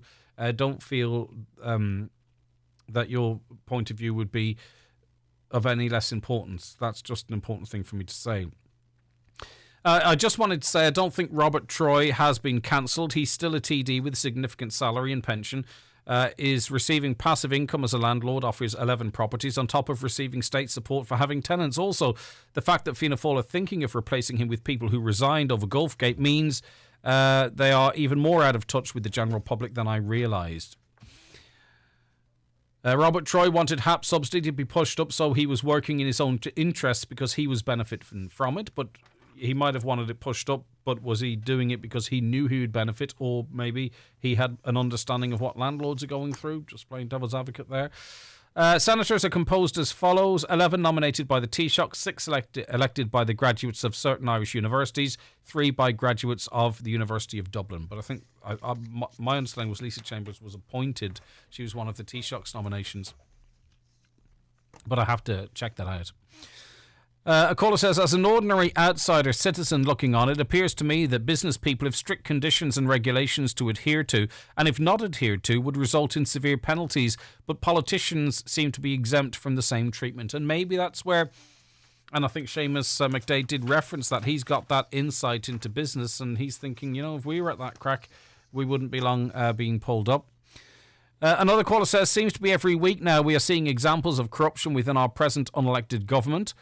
Well, they are elected, but I understand where you're coming from. We have our democracy's proportional representation, and if you get involved in that, you get governments that are established. Like, lots of people maybe didn't vote for the Greens, but because of proportional representation and coalitions and what have you, and a lot of people think it's a good system, they are an elected government. They're not directly elected, but they are elected.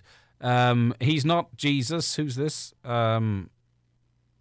And he's not being crucified. He's another greedy politician. Surprise, surprise. And he was caught. Well, he contests that he did nothing wrong, by the way. Let's be very clear on that.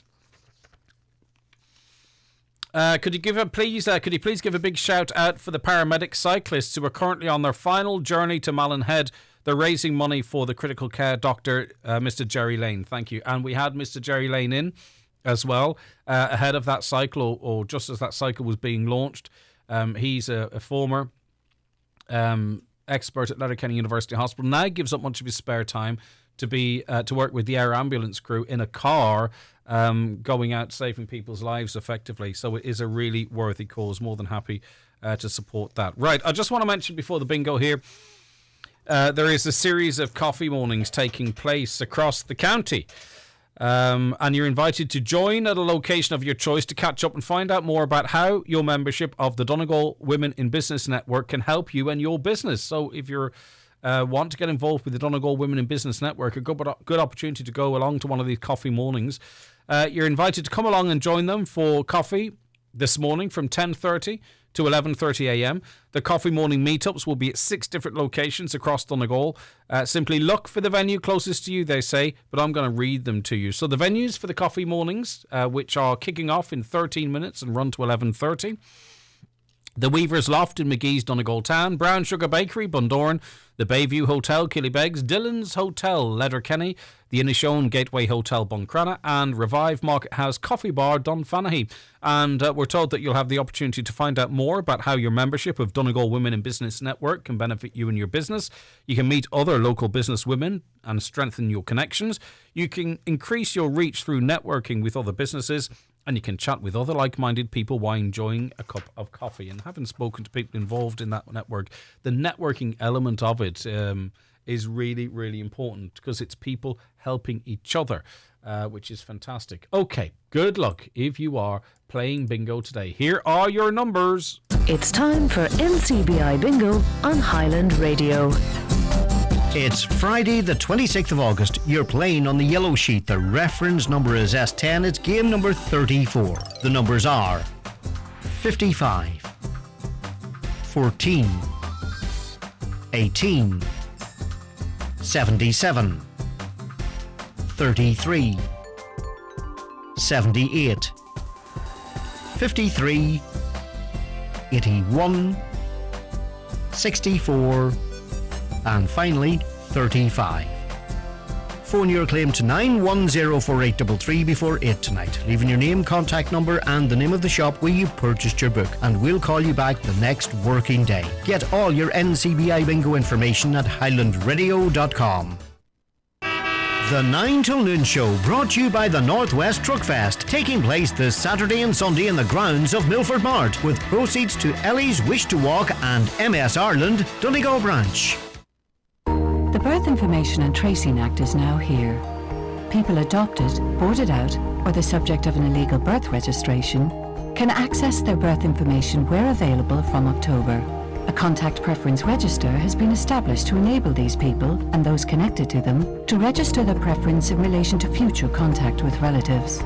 This is an important issue for many, and an information booklet has been delivered to homes across Ireland. Visit birthinfo.ie to find out more. If you have a job to do this weekend, did you know that Watson Hire still have their brilliant weekend hire deal available? You can hire any item on Friday, keep it until Monday, and only pay for 1 day. That's 3 days hire on any equipment or machinery for the price of one. So there's no excuses to get that job done this weekend. Book early to avoid disappointment by calling Watson Hire in Letterkenny on 9167777. Years ago, I used to dread my motor insurance renewal. Then a friend told me about O'Malley Scanlon Insurance in Ballybofey and Dunlow. They do all the hard work. They contact all the major insurance underwriters and they get the very best possible quote for me. They have saved me a small fortune over the years and they could do the same for you. When your insurance comes up for renewal, contact O'Malley Scanlon Insurance at their Ballybofey office on 9131020 or their Dunlow office on 952206. O'Malley Scanlon is regulated by the Central Bank. If you're looking to untangle your money, the OnPost Money Flex credit card powered by MasterCard can help. Take the time you need to pay off large purchases with no extra charges for 9 months. That's the best credit card purchase rate offer on the market. Spread your costs your way. Search OnPost Money Flex credit card and untangle your money today. New applications only. Lending criteria, T's and C's apply. Info correct 25th of July 2022. Best in market claim source CCPC. OnPost acts as a credit intermediary on behalf of Aven DAC. OnPost trading as OnPost Money is authorised as a credit intermediary by the CCPC. Aven DAC trading as Avant Money is regulated by the Central Bank of Ireland. The OnPost Money Flex Credit MasterCard is issued by Aven DAC pursuant to licence by MasterCard. Leisureland Redcastle, open every day from 12 to 6. Fantastic for family day trips. Excellent value for birthday party packages. For a wonderful family experience this weekend, check out leisurelandredcastle.ie. Okay, you're welcome back to the programme now. People are coming across dead and dying gannets in Donegal across the coast, and it's understood they're victims of bird flu, avian flu. Marie McGettigan joins us on line one. Hi, Marie, how are you getting on? Hello there, Greg. How are you? I'm good. Now, tell us how you come across and where you come across these lovely birds. Well, on Monday, I walk the guide dogs for the blind. They're fundraising dogs, and I take them down to an inlet, a beach in Drumaneary, Burnfoot near Mount Charlotte. It's only an inlet, and the council told me to use it. Anyway, that was going back years ago. There was a bird sitting on a rock, a beautiful big white bird, and it never moved, seeing dogs and leads and one thing and another. And I thought there's something seriously wrong.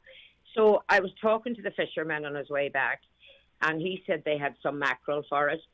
And I don't know whether it ate it or not. We went on in our walk and came back, and the bird was still there, but it had its head under its wings. And I thought, this bird is dying. So I rang my vet, Seaview Veterinary Clinic, and I told her, and she said to me that there had been a gannet, the wildlife had been on to her that morning, a gannet had died, and they had to put down several guillemot.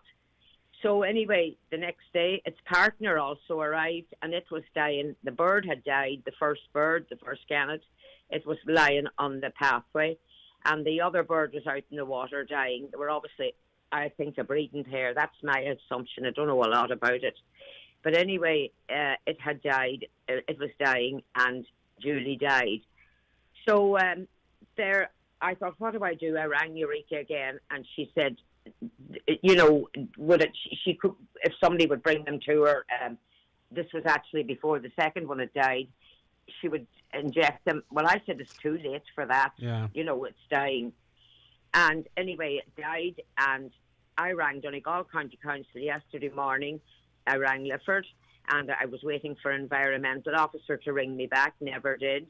I rang yesterday evening a couple of times and got very nice girls, and today I rang and I was told an email or whatever had been faxed to Lifford. I rang Lifford, and they said, oh, they were waiting for the wardens to know what sort of... the next plan of action. to pick up the birds. And I thought, it doesn't seem to matter the trauma of watching these beautiful birds die, for a start. It didn't matter if there's kids playing on the beach, running around those birds. The crows are now starting to arrive, and foxes, and I don't know, but I would imagine that would only spread and spread. Yeah, and it's very distressing because, as you say, there are big, beautiful birds, and just to see them. Now, the beautiful bird with its head stuck in between its wings, dying, and then its partner to arrive to sit there on the water's edge. He couldn't even fly, or she, whatever, I don't know, couldn't even fly. And a gentleman that lives up in one of the houses home from England, he said to me, he said, Marie, it's dying. He said, and that evening then, he said, it's over there at the water's edge, been washed in. All right. And I suppose we don't know, as you say, as you say, you know, other birds are, it's just nature. They're going to start interfering with these dead birds, people out walking their dogs or the dogs off the lead or whatever. Yeah. I mean, obviously, if there is some concern about removing these birds because they have bird flu, well, then there must be some concern that the bird flu could spread more widely in the northwest of Ireland here. So what are you calling on or want from Donegal County Council? Well, I rang them, and the environmental officer never got back to me. She said he'd ring me at 11. And Donegal County Council, the girls have sent an email down to Lifford, I suppose, the head place. And when I rang there this morning, they said they were waiting to see what the litter wardens attire they would need. Now, to me, if you put on a mask and a shovel and lifted those birds with gloves on in a bag and burned them, but they're just lying there waiting. I don't know enough about avian flu, to be honest, how infectious it is, but I would imagine it's pretty infectious. But also, the guillemots have been brought in. There's been several guillemots brought in the same way to my vet, and she's had to put them to sleep. So if they're getting it, and these gannets are rare enough now, they're not that common as they were. Yes. And there's a load of birds down in Doon, lovely birds. There's all the different types, and then the gulls, of course, and you have the crows coming to pick them. Yeah, so and I would imagine that the sooner these birds are lifted, the more hygienic, the more hygienic and easier job it would be. Let me put it like that. Well, walking along that path where the bird is, anyone could trip and fall on top of it. A child or anything, a child could run over to the bird. It just doesn't seem to be any care at all. It's all very much red tape. Yeah, well, the friends of Sheskin Moore put up a post, and they said they were talking about these birds as well. We'll await further direction on how to minimise the spread of this virus. The dead or sick bird should not be handled. Report your findings to the DAFM and the NPWS. So if they shouldn't be handled, obviously, particularly dead, obviously that would point to the fact that maybe there is some concern that this could help the spread of avian flu. And if that's the case, well, then they need to be removed from the shorelines as soon as possible, wherever they have sadly passed. Well, I would have thought so. I rang at 9 o'clock yesterday, Greg, and nothing was done. And we kept our dogs well away from them, on leads. And it was just distressing to see, and the beautiful webbed feet, the whole makeup of the bird, lying there dead after, and to watch the two, one coming to watch the other die. No, it might sound a bit over the top, but I know wildlife and all that, everything dies in sights, but this was just very traumatic. Look, they're big animals. It's like seeing a cat or a dog in pain or suffering and passing away. It's maybe not the same as a budgie or a sparrow. I get exactly where you're coming from. Stay where you are. Angus Kennedy is our expert from Nature Guide. He's a nature guide at Nature Northwest. Angus, we can't jump the gun on the cause of death. Is that your feelings? You can't. How you doing, folks? And thanks for having us on. Yeah, you can't be sure. There's an awful lot of dead birds being reported at the moment, for sure. And avian bird flu is a thing, and it's not just in Ireland. It's being reported all across Europe. Sadly, it's particularly affecting seabirds, but it could be affecting any different species. But you won't know for sure until it's tested. What is the risk to nature with these birds dead or dying? Should they be lifted as soon as possible by the appropriate authorities? How does avian flu spread? What's the dangers there, Angus? Yeah, well, it's only to birds at the moment, as far as I'm aware, at least. But they are asking people to stay away, to not touch the birds at all. And the Department of Agriculture have a special form that they want filled out. So what I'll do is I'll send it to yourselves, and you can pop it up on the Facebook maybe. Yeah. And they're the people to contact, because it is something that's been taken quite seriously. It doesn't seem to affect humans in any way. However, we should just be cautious. But from a Department of Agriculture point of view, it would be best if these birds were lifted to limit the spread to other birds, presumably. Then, what they ask for is just for them to be contacted, for nobody to lift it, and they will attempt to do the lifting themselves. Then, right. So the County Council then really, they're middle people in this. You really need to be contacting the Department of Agriculture directly. Yeah, absolutely, yeah. They're the ones who are taking the lead on it, because everybody else is kind of wondering what exactly to do, and you need the right kind of gear and that kind of thing, you know. All right, so finally, obviously, Marie, witnessing these birds in their final throes and what have you, it's very distressing. But is this something that happens annually? Is this unfortunately part of nature as well, Angus? It's something that has happened a lot there has been outbreaks in the past. But this seems to be worse. It seems to be spreading, and there seems to be bigger numbers, particularly in seabirds.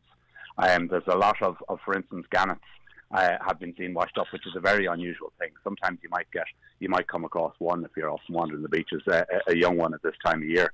But gannet's such a huge, big seabird, 6-foot wingspan, big dramatic bird, and to see them washed up on the shore is a very sad thing. And we had a couple of other unusual ones brought up to us around Rathmullen area over the summer as well, and the suspicion is that it's all avian flu, unfortunately. So it really seems to be spreading this year, and of course that has consequences then for poultry farms as well.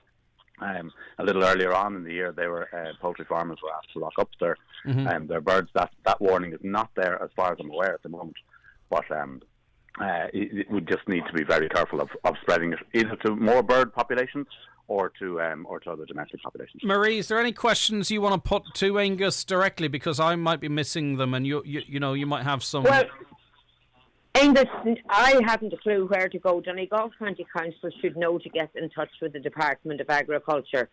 But there were guillemots as well brought in to my vet, and they had to be put to sleep.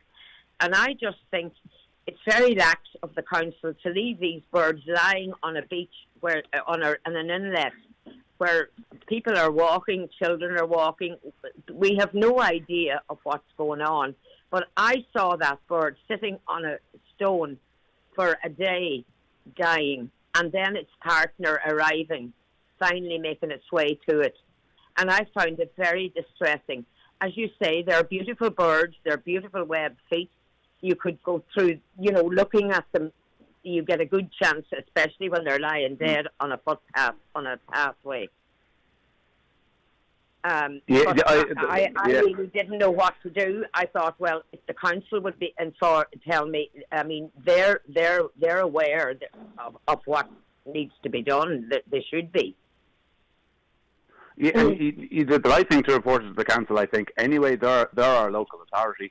And I would imagine they've probably caused a little on the back foot, Well, the wildlife people didn't want to get involved because of infection. They couldn't, even bring them in. I suppose protocol and stuff has to be checked. That morning. Yeah, I presume protocol and stuff has to be checked, and not double jobbing on stuff. But listen, well, I was asked. Do you know what I was asked when I reported this? Did I test them for avian flu? Okay. Now, how in the name of God would an ordinary woman like myself, an old woman, go around testing birds for avian flu? Well, your age doesn't that's not that's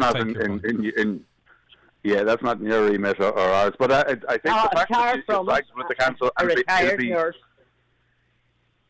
It'd be worth them. It'd be well worth them and their environmental department liaising with the Department of Agriculture, because a lot of these sightings have been very recent. In fairness to the council, the Department of Agriculture, they do have a form that they're trying to get information on, but I suppose logistically trying to collect, and a lot of these birds are in quite inaccessible places.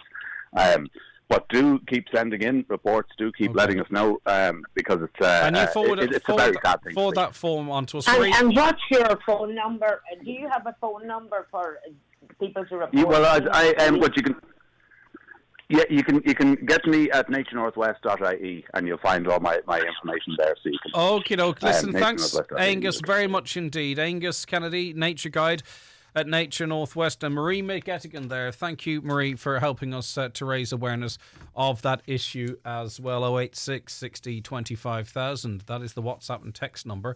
Nice and busy on the show today. Thank you, as always. 07491 25,000. We'll be having the crack and a chat with Noel Cunningham and Michael Leddy after 11 o'clock, talking about all things across the world of entertainment. We want your involvement in that as well. 086 60 25,000 WhatsApps and texts, as I mentioned. If you want to watch the rest of the show, we've got some live music coming up for you. It's a special little treat for you. That's coming up for you in just a couple of moments. If you want to watch that performance live, get on our social media right now.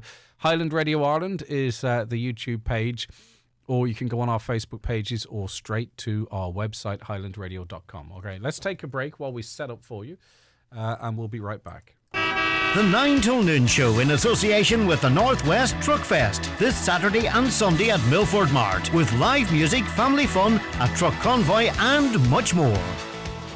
A fundraising dance in memory of Mary McCann will take place Friday 2nd of September in the Halfway House Burnfoot, with music by Jimmy Buckley, dance support act Sister Act. Spot prizes on the night, doors open 9:30, tickets €15 paid the door, with proceeds to the Donegal Hospice. Nutrius Weanling Crunch offer, directly supported by the Arrivo Fodder Support Fund, is now available at your local Homeland store. Buy 10 bags of Nutrius Weanling Crunch ATP, get one free. The Nutrius Beef ATP pack enhances animal performance through maximising rumen efficiency. T's and C's apply. Contact your local Homeland or farm commercial specialist today. Visit nutrius.ie for full product details. If the medical experts get it wrong, everything changes. From misdiagnosis or delayed diagnosis to surgical injury or even poor treatment, all have physical, emotional and financial consequences. We're here to help. So if your treatment didn't go according to plan, speak to our experienced medical negligence team at McElhenney and Associates. Find us online or call 074 917 5989. McElhenney and Associates Solicitors, Stranorlar. In contentious business, a solicitor may not calculate fees or other charges as a percentage or proportion of any award or settlement. Crawford Tiles, Bathroom Suites and Wood Flooring, Castlefinn. Massive 3-day sale now on. Get 20% off tiles for 3 days only. Other products discounted in store. Remember, 20% off tiles until tomorrow Saturday at Crawford Tiles and More, Castlefinn. Call 9143942. With selected models readily available, it's time to treat yourself to a brand new car. Our Nissan lineup is unbeatable in their class. Call today or visit us in Letterkenny or Malin, or visit imotors.ie. It's the Northwest Truck Fest at Milford Mart this Saturday and Sunday, with trucks from all over Ireland. Also bric-a-brac and home baking stalls, plus live music. Proceeds to Ellie's Wish to Walk and MS Ireland Donegal branch. This ad is sponsored by Donegal Oil. Mum, why do they call it Scottish cheese? It's cottage cheese, honey, and I'm not sure. Do dogs in other countries speak different languages? Yeah, I think so. When will we get there? Well, we've got to fix the car first, but there's someone coming to help us. Is it the man from Geneva? Not Geneva. He's from Aviva. Oh, there's the van now. For car insurance with breakdown rescue, it takes Aviva. Visit aviva.ie to save 15%. Acceptance criteria, terms and conditions apply. Minimum premium of €310. 15% discount applies to new policies bought online. See aviva.ie for details. Car insurance is underwritten by Aviva Insurance Ireland DAC. Aviva Direct Ireland Limited is regulated by the Central Bank of Ireland. Brian McCormick, Sports and Leisure, your football specialists. Multi-buy discounts on footballs from Mitre, Adidas and O'Neill's. Training equipment, cones, bibs, water bottle sets. View our complete range on bmcsports.ie. Have your team look the part with some Adidas leisure wear. New Entrada 22 quarter zips with matching bottoms. Training packs available for all ages. Look the part, play the part. In-store, online, mobile. Click and collect on bmcsports.ie. Want unbeatable value from Sky? Here's the deal. Get Sky Broadband for just €29 a month, plus Sky Q for only €10 a month. Super fast, super reliable broadband. And Sky Q with your apps and recordings. That's Sky Broadband for €29 a month, plus Sky Q for €10 a month for 12 months. Now that is unbeatable value. Go to sky.ie. Availability subject to location. Offer does not include Sky TV subscription. New Sky customers only. Setup fees, minimum term and further terms apply. For more info, see sky.ie/speeds. Donegal County Council introduces the new O'Neill's Donegal, Ireland's DNA clothing range. T-shirts, polos, outerwear and more. Available in both adults and children's sizes. Buy now in McElhinney's, Michael Murphy Sports or All Sports Donegal and showcase your Donegal DNA. Visit donegal.ie/clothing to see the full range. Visit Savour the Flavour in Donegal Town this weekend for delicious food and drink experiences, including outdoor cookery demos by celebrity chefs. Also, a food and drinks market, food tours, the Donegal Railway Car unique dining experience and entertainment, all in Donegal Town from this Friday the 26th to Sunday the 28th of August. See the full event details and offers at savourtheflavourdonegaltown.com. Hello from Team Hope. We're the people behind the annual Christmas Shoebox Appeal. We know you don't usually hear from us at this time of year, but we wanted a quick word with all the teachers as thoughts turn to the new term. We want to say thanks. Thanks for looking out for our kids, for inspiring them, encouraging them, and being one of the important connections in their lives. Thanks for making a difference to the children who receive the shoeboxes too. Thanks to everyone that helped Team Hope to make children smile. And you're very welcome back to the 9 till noon show. And we have a real treat for you now because we welcome into the studio Barney McDade, who's with Bree and Kayla Carr as well. And it's 3 generations of the one family. Barney McDade, along with Patrick Doherty, Noel Sweeney and Michael Hayes, are Barney and the Circle. And that is a name, and especially when they hear from you, Barney, that's going to bring an awful lot of really good memories back to people. Good morning to you and thanks for joining us. Thank you very much, Craig. Talk to us about Barney and the Circle. Someone described you as the sort of the Westlife of your time. I don't know if that's a compliment or an insult to how you might accept. I wish. I wish, yeah. Well, I went away to I was born at Lower Main Street, the further town, as we called it. And it's a 3-story house opposite where Joe Kelly has the Cleanswell there at the Lower Main Street. The barracks was below that as well. Fairly quiet upbringing. When I was always... We were just hours at the Devlin Hall, so I went to sleep every night, listening to bands playing. Mm-hmm. It used to be 2 a.m. then, them days. And I always wanted to play, but I could sing a bit all right, but I had no great ear for music. Right. So I remember seeing a mouth organ in the shop where Joe Kelly is actually now the Cleanswell. And I harped on about this mouth organ. And when I finally got, I was 11, I couldn't take a tune out of it. Right, okay. Right. So then that was that. I remember then Patsy Adon, God rest him, he was a councillor here in the town. He made contact with people in Pennsylvania, which was a barrack, Letterkenny. Mm-hmm. So he wanted me to sing Letterkenny Town. And of course I had a guitar at this stage. I couldn't tune it. I couldn't play it. Of course I sang Letterkenny Town, me strumming this guitar, not tuned. I remember when my son John, when he got married, they put it on a CD and played it. I was very embarrassed listening to this guitar. Were you tough on yourself at the time, or if we heard it now? I just wanted to play, but I couldn't. Yeah, you were stubborn. You said, "I'll strum even if there's no tune coming out of it." So then, at 18, I was a joiner by trade, and I went to Scotland, Clydebank, and I worked for the council, a borough. Shall we say, I attended work. I had plenty of free time, and after 2 years I took up the accordion, and at 4 years went to music lessons. So I finally could read music now, and that's where it came from. So I had a brother killed in Australia, Curly. It was Patrick, but we now always called him Curly.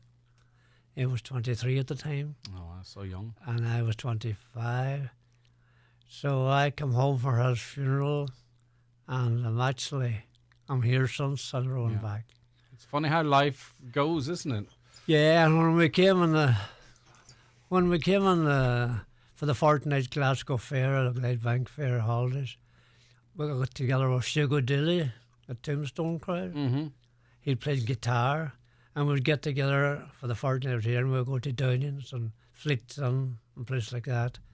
And I can't remember what they call it, the Wild Crowd, well, the Wild Boys or something like that. Yeah. Just across the... So when did you then hook up with Patrick, Noel and Michael then to form Barney and the Circle? When did you actually establish that as a not a touring band? But well, myself then, when I come back then, at that time, myself and Chico Dilligot, and we were 3 years together. Right.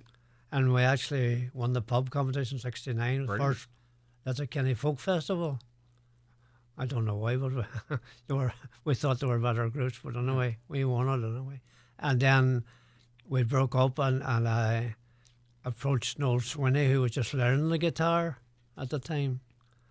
And I was desperate to get somebody to carry on. I was building a house at the time.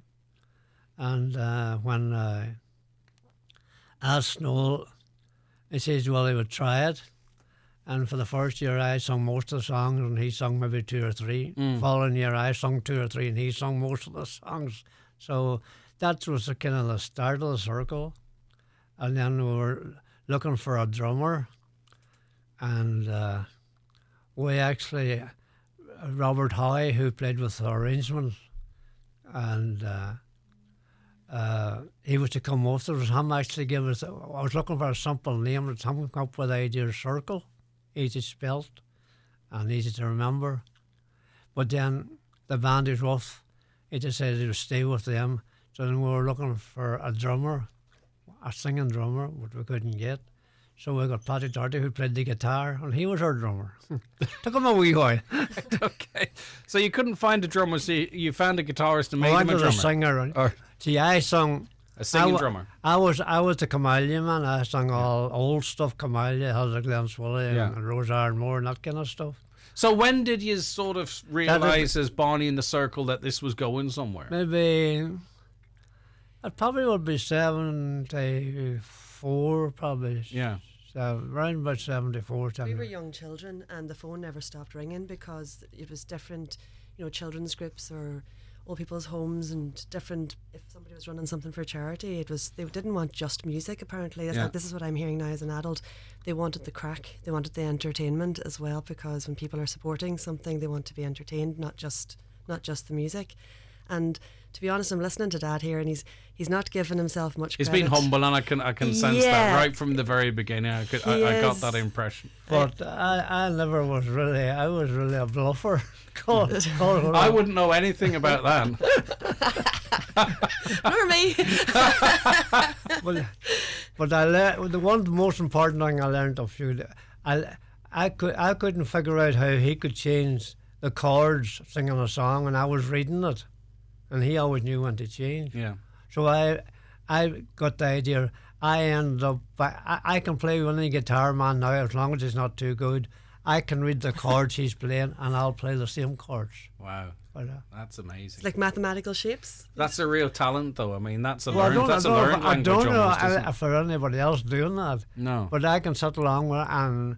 So you can almost predict where his fingers are going, because you obviously want to stay on. You have to stay well, most of the country stuff was all 3 chords. Yeah. But if you go Gareth Brooks or the Beatles, now you were in trouble because there could be a lot of chords in that, you know. And what is your, when you look back yourself at those times, because I think, I think we've all had periods in our lives where maybe we didn't realise what we had or what was going on until after it was over. Do you know what I mean? Did you enjoy what were you doing? Did you realise how popular you were, the difference you were making, or is it only maybe looking back you can appreciate that, or maybe you still can't appreciate it? Yeah, I don't. We never rehearsed. You were playing that much, you didn't have to. No, we didn't. Well, we wouldn't play that. I could read Noel Swinney's hand. Same with Shugo, I could read their hand, and everybody come up to play.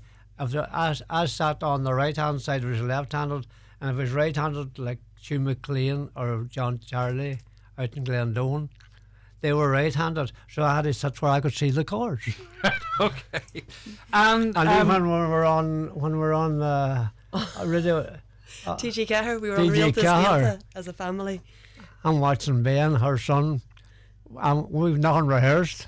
I'm watching when he changes, I change. Yeah, it's amazing. It's an amazing talent. As you say, who else is doing that, or who else can? I don't know if anybody else is doing it. All right, tell us.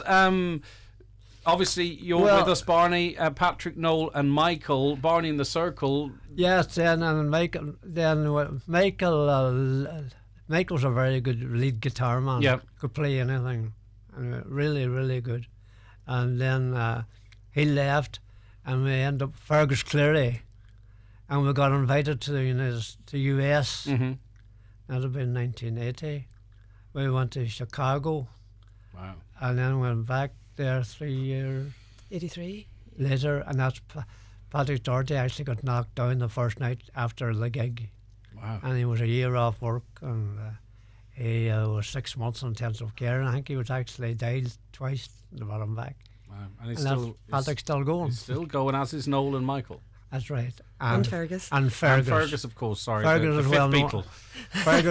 Fergus was genius, really, Okay. on the tin whistle and the saxophone. So he's enjoyed the 70s and the early 80s.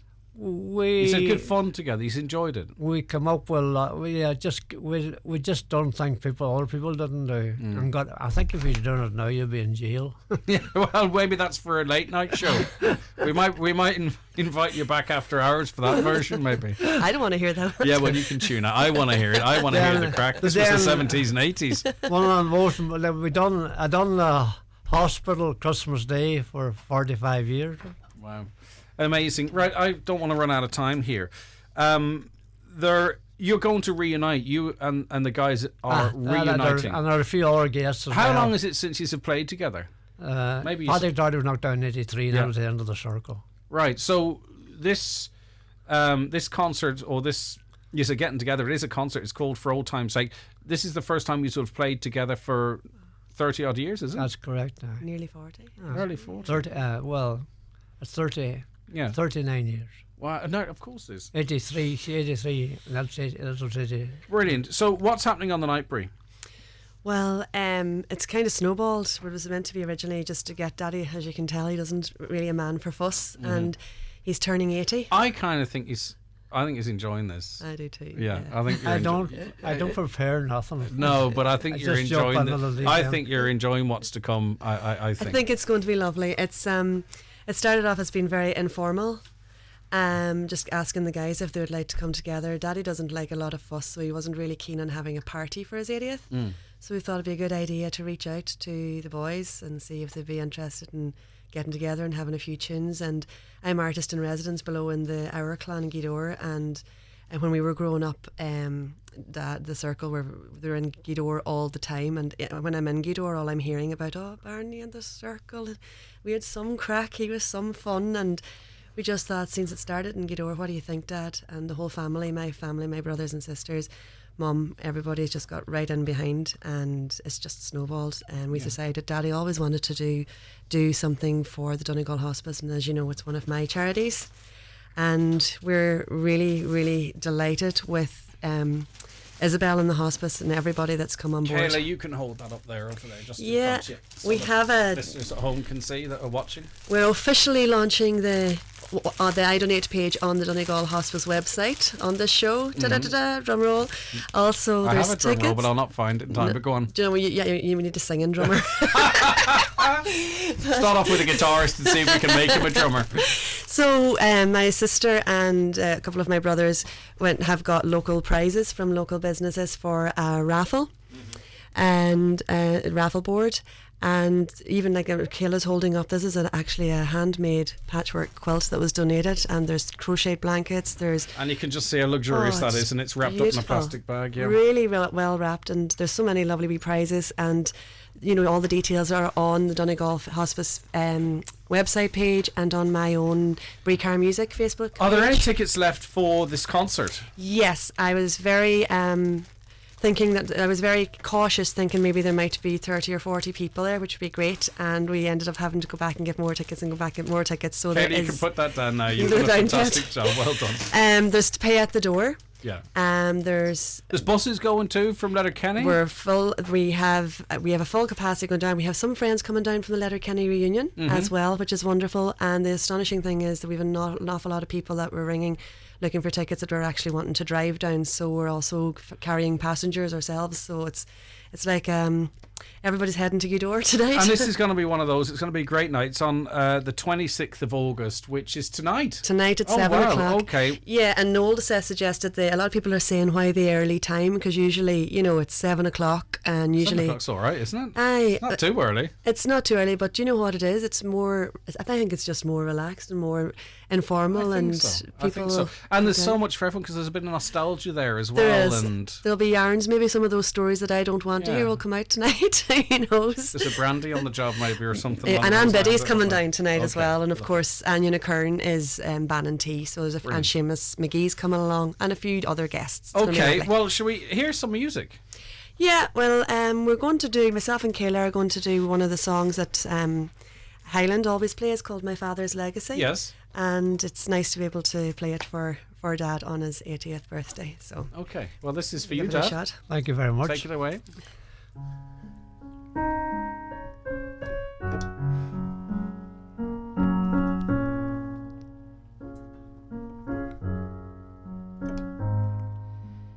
Watch the children sit around his feet, it makes me smile. It's funny how it takes me back to when I was that child. On rainy days, in many ways, the sun still shone for me. Oh, I hope they know before they grow what the old man means to me. I watch him play accordion and sing Come All Ye songs, and though I don't know all the words, I somehow sing along. The children smile once in a while and making fun of me. Oh, I hope they know before they grow what the old man means to me. Love comes round full circle. Love's like a golden ring. Love is found full circle. Love is bound by family. Let the circle be unbroken. Let it fill each part of me. Love is a full circle. That's my grandpa's legacy. What my grandpa play his tunes and see my mama cry. She says they're tears of happy years that quickly pass her by. When I grow up I wanna be like Grandpa, and she'll see I'll share his legacy of love like my mama did for me. Love comes round full circle. Love's like a golden ring. Love is found full circle. love is bound by family. Let the circle be unbroken. Let it fill each part of me. Love is a full circle.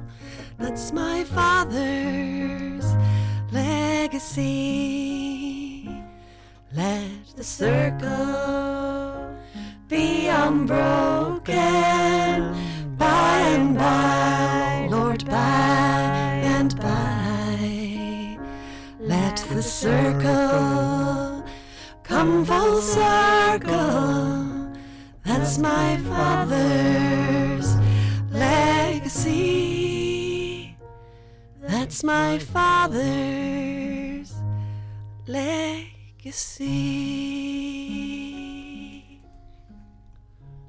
Okay, well done to you, Bree. You're an old hand at this, of course. Kayla, well done. That was excellent.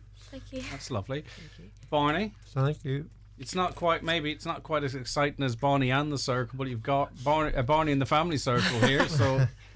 Yeah. We're the biscuits. Yeah, it's okay. Listen, a very happy birthday to you, Barney. Thank you very much.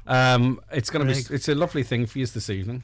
Yeah, hope it goes well. Oh, I think that's all right. We know it's going to go well. But we wish you a lovely evening, and it's going to be a lovely thing, I think. And I think it's lovely that so many generations of the family are going to be involved in it. They are. Because we don't always get those opportunities, and I think it's incredibly special. It really is. And my brother John came home from Philadelphia yesterday as well.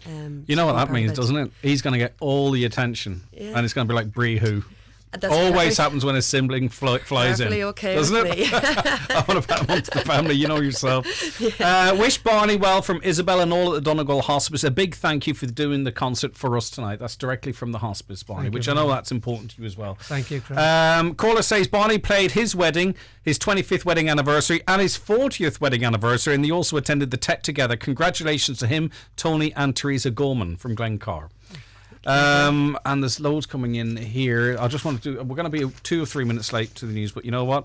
That's not happy 18th birthday. That's for no one around this table anyway. So there was another one here. Well, it's Kayla's 13th birthday tomorrow, so happy birthday, Kayla. Yeah, I've mixed these all up. I'll have to do when off air because there was a few lovely ones here. Here they are. Barney, delighted to hear you on Highland. Always a gentleman, especially on your bread run years ago from Mary Doherty clan in Linsford. And I wish Barney well because many a time I danced to him and he gave us many a good night. That's from Council Ian McGarvey, who's old enough to be your uncle. And he won't mind me saying. Footballer as well. He was a great footballer. He is a fine man. Okay, all three of you, thank you very much indeed. People can still walk up this evening. Just remind people when and where. It's in the Clan Gweedore in the industrial estate in Gweedore in the Clan at 7 o'clock, and it's going to be really special, really laid back, pared back, and I'd also like to thank the Clan staff and Neil Hackett for their contributions tonight as well. It's fantastic. Great stuff. And if people want to buy tickets to support the Donegal Hospice, not for tonight, that's Woke Up, they can do that as well, but if they can't make it but they want to and they want to win that throw, where's the model again with the throw? It's the throw, and we've also got vouchers from many local businesses as well, so that they can get that on the Brie Cara Music page or the Donegal Hospice page. Okay, listen, all three of you, thank you very much Thanks indeed. for having us, It's been Greg. lovely having you in. Thank you. Okay, stay where you are. We'll be back with the news in a moment.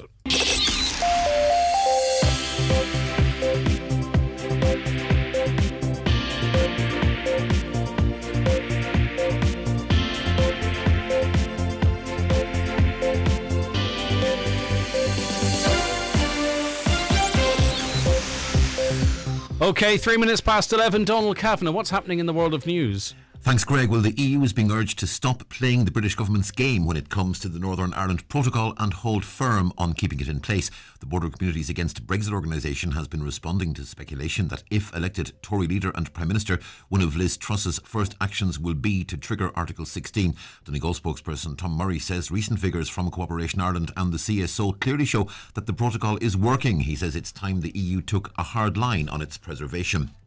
Russia was almost responsible for a radiation disaster, according to the Ukrainian Prime Minister. Power supplies to the Zaporizhzhia power plant were temporarily cut after a fire. Both sides in the conflict are blaming each other. However, emergency diesel generators kicked in and the cooler system remained intact.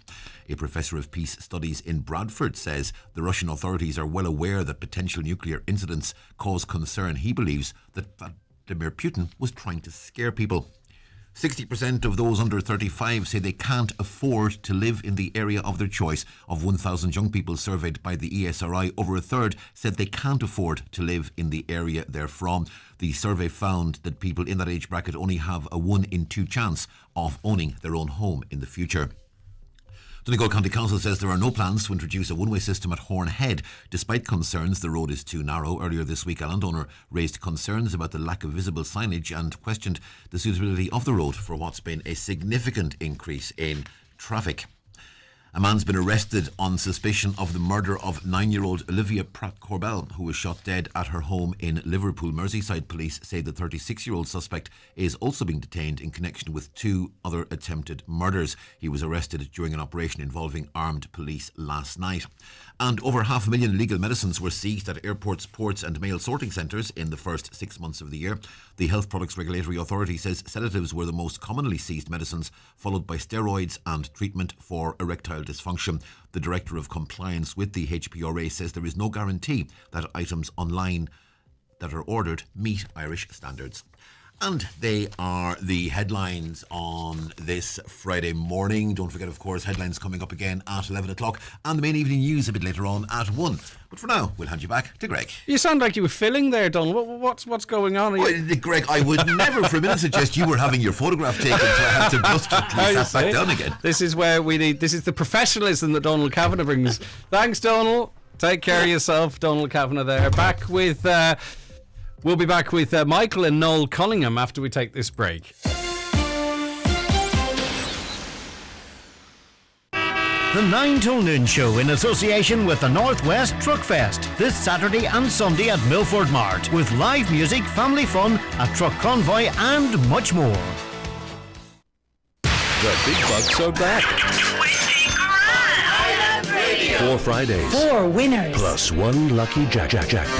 Oh, that didn't work. €2,500 every Friday. And on the 4th Friday, Someone also wins 10,000 cash money. Go to highlandradio.com and get your €10 ticket.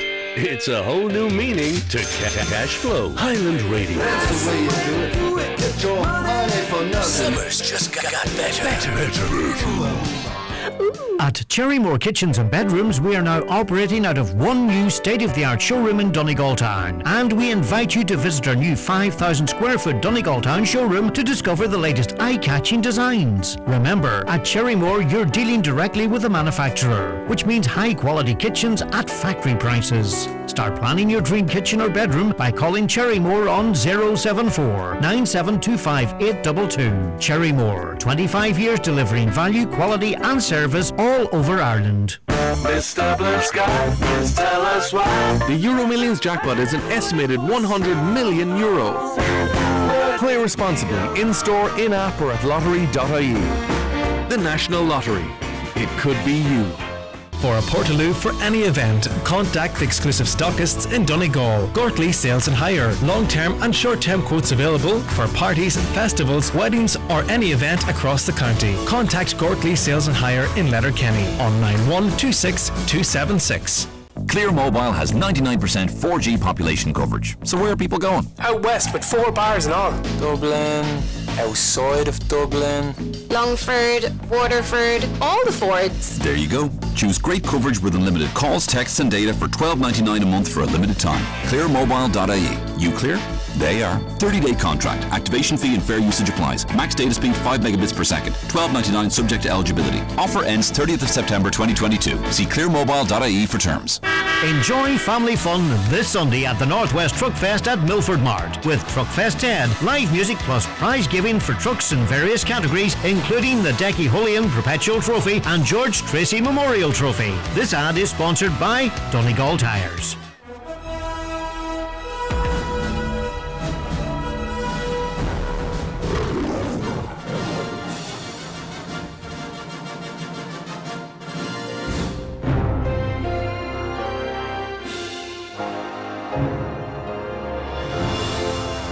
Okay, good morning again. You're very welcome back to the last hour of the 9 till noon show for this week. And we're not going to mention Robert Troy. We're not going to mention signposts that have been defaced, although Noel could say anything. We don't know what he might come out with. Noel Cunningham, author, hotel consultant, TV personality, avid walker, promoter of Donegal Down, Donegal, the longest ever serving member of the Person of the Year, County Donegal. Where does the list the list end? It just goes on and on, Noel.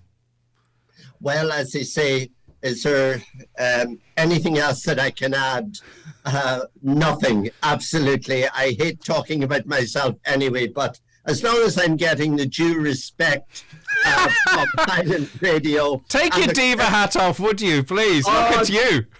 Dearest, they did away with the tiara in Tralee, so I guess I have to find a new way of expressing myself. Now that the day of the tiara in beauty pageants or Rose of Tralee and such things is gone. I'm going to ask you about that now. Our next guest, Michael Leddy, there is literally no beginning to his talents. I was waiting for that. Put your headphones on. I was waiting. It's not going to ruin your hair. Are they too loud? Waiting for that. No, they're fine actually. Okay, yeah, there we go. Because this is going to be a long hour if you don't have them on. Thank you so much. You are immensely talented as well, Michael. I believe you said that with a straight face. I'm very impressed. I did. There's a future for you on the stage, Greg Hughes. Did you watch The Rose of Tralee? It's entertainment, Noel. What did you think of it? Did you watch it, first and foremost? I most certainly did. And I'm quite happy to admit that I did, because I think a lot of people do. It's their guilty pleasure. And then they balk in horror if asked, did they watch it? And they say, no, of course not. Look, it's such a uniquely Irish thing. It's so special. It's so lovely. And, you know, if it's only just to watch the parental pride and the pride of siblings in the audience when the family member comes on stage, it's worth it. And I have to say a big, big shout out to Katie McAteer, our Donegal Rose, who was delightful. Her poem was beautiful. Her choice of gown, she was very dignified. I thought she was absolutely lovely. And, you know, it's not anymore like the Colleen Jazz things, you know. They're all very accomplished, qualified. Well, can I make a point in relation to that? I think there is no argument in that. And I think that the limited involvement I had, and I've said this before with the Mary from Dunlow Festival, has opened my eyes to this. This is up to the women to be involved with, really. And if they enjoy it and if that's what's one to do and it gives them a platform, fantastic. I think that maybe the style and presentation needs to catch up, because I think the contestants are way ahead of maybe the presentation, Noel. I don't know what you think about that. It is still done in the very traditional sense. I think the televisual presentation could be modernized a little bit, and I think that really would secure its future for as long as women want to enter it. Do you get where I'm coming from? Absolutely. What you're saying really is sharpen it up a bit, give it a bit of a modern sort of twist, and all of that. It's look, nobody could argue with that either. And it's just and making jokes about cabin people being tight and all the women in the line as Dahi walks out, and you know, these little corny video packages. Like, I think it could really be a show for far more people if it was just spruced up a little bit and modernised and a wee bit of razzmatazz. And that's no criticism of the host, by the way, but I just feel that, you know, it could really be brought into into this century. Yeah, there is the other school of thought, of course, that will say, well, if it's not broke, it probably doesn't need mending. But at the same time, you can't assume that something will have longevity, and at the cost or the expense of just making a few tweaks, why not? And at the end of the day, several thousands of people tuned in. RTE made a killing on advertising, etc. People certainly seemed to enjoy it. The winner was a delightful girl. All of the girls, as I said, acquitted themselves very well. And really, at the end of the day, maybe that's all that need be said. What I would do, right? First, just two things I would do. Firstly, I'd have two presenters, a man and a woman. That's what I'd do for start off. I'd get rid of lining everyone up in dresses. I'd have packages introduced that showed the women in their professional environment or where they're from, where they could do a bit of promotional about it, or they could talk a little bit about their work, you know, with some quick cuts, some nice music behind that, and just change the on-stage presentation a little bit more production of maybe their talents or whatever way that's presented. Just little things like that. It'd still fundamentally be the same, but I just think it would drag it forward. I mean, I just think the days of a woman having a boyfriend, right, and then teasing them when they're going to get married in 2023, I just think that's hick. Slightly cringe. I fully agree with you. But then it's up to the girls themselves. I would love to see, some sort of feisty female taking on a presenter or taking somebody on and saying, hold on a moment, this is a certain century. You're going back to the Dark Ages kind of thing. And I can actually spend a week with a man and there'll be no romantic interest. Can you know what I mean? Rather than this sort of joking about whether or not there's something going on between the woman and the escort or whatever they refer. That kind of innuendo and suggestion. Yeah, it's of a different era. It's presumptuous, and I just think a few little tweaks, and I think they could have themselves not a show that's uniquely Irish, but it's uniquely Irish because there's still a space for that type of thing, but it's done in a modern and fresh way. It just needs some new ideas. But I understand if it ain't broke, don't fix it. But that's held an awful lot of things back. A lot of industries have gone by the wayside because they adopted that policy. What do you think, Michael? This is not a program that I watched it, by the way. I watched the second half of day one and pretty much all of day two. Just you can't talk. I don't think really you can talk about something unless you've actually watched it. Oh, I agree completely. I haven't watched it for years. I'm probably not in the demographic, and that leads me to kind of think about what you're saying. Does that say about me? Well, you're doing it from a concerned about the news point of view. Not a chance. Highland Radio was not in my head when I was sitting down to watch it. I would be lying if I said that was the case. You were like, this is better than the darts, I'll watch this. I think the demographic is probably a key thing. I'm wondering, the people who do watch it, it's this thing you're saying about tweaking it. Personally, I completely agree with you, but I imagine a producer would probably feel like, why mess with... You can't inspire young women and young men, right, with amazing people if they're watching something that they think is from reeling back the years in 1980. Yeah. So if you want to do that and inspire people to say, you know what, you can celebrate all parts of you in this world, you can celebrate your femininity or whatever it might be and still...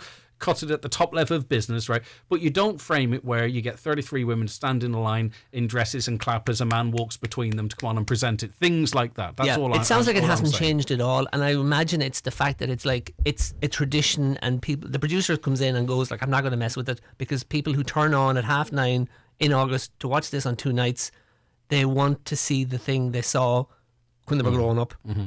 And they want to stick with the thing they saw. And I personally, I think you're right. Of course, change it. Yeah.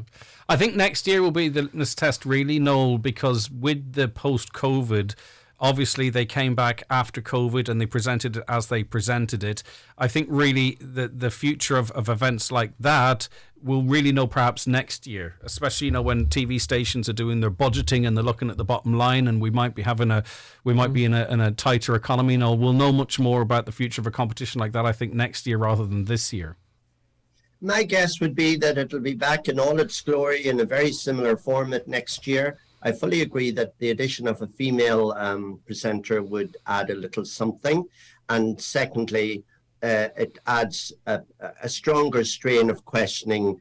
A female can ask questions that looks great and is acceptable, whereas a man asking the same question can be a bit, cringe and whatever. And the other thing I'd like to see, maybe a little more inclusivity, I would like to see, it opened up so that all of the people who now inhabit our beautiful island, both nationals and non-Irish nationals who've made their home here, would feel emboldened to, as you say, maybe a tweaked or sharper or more modern kind of... and why not have a 53-year-old woman walk out from behind? Like why should a 53-year-old grandmother who's got an amazing life story or is doing something amazing, and that can literally be just her family, whatever it is. You know, why have whether someone's single or not single or what age they might be? It doesn't make any sense to me. But I suppose maybe there has to. I don't. So why should there be any rules? I don't know. Yep. Within reason, obviously. Okay, right. So there is a future for that. A quick one before we take another break, and then we'll get to review some shows too. I want to get to you, Michael, as well. But just when you were coming on, and this caught my eye during the week, Dana has not been included in an RTE celebration of the Eurovision. They're getting together some past performers. Obviously, it's going to be all Johnny Logan and that kind of stuff. I think the orchestra is involved as well. I can't think of any good reason why Dana would not be included in that event, Noel. I fully agree. I was astonished. Funny enough, I had a card from Donna this morning, just something she'd read that I'd written, and she said in her own words it inspired her, which was very thoughtful and very gracious of her. And I just want to send a card back, first of all, to thank her for that and to say that there was a feeling, not only from me, but from several, that somehow this was a known goal.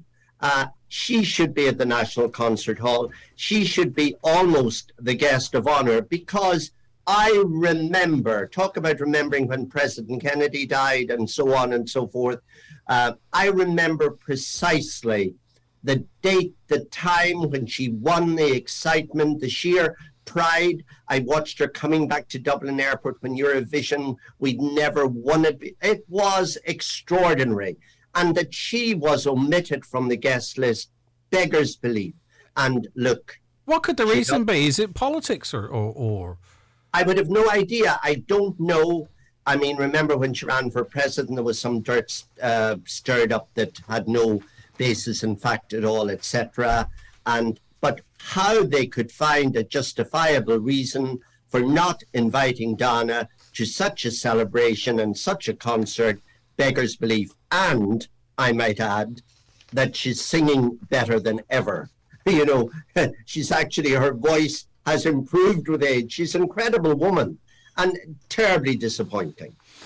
Yeah, what's wrong with tradition, says this caller. This is back to the Rosa Tree. It's been a tradition for years. Not everything has to change to become more modern, but it is already changing to become more modern. That was my point.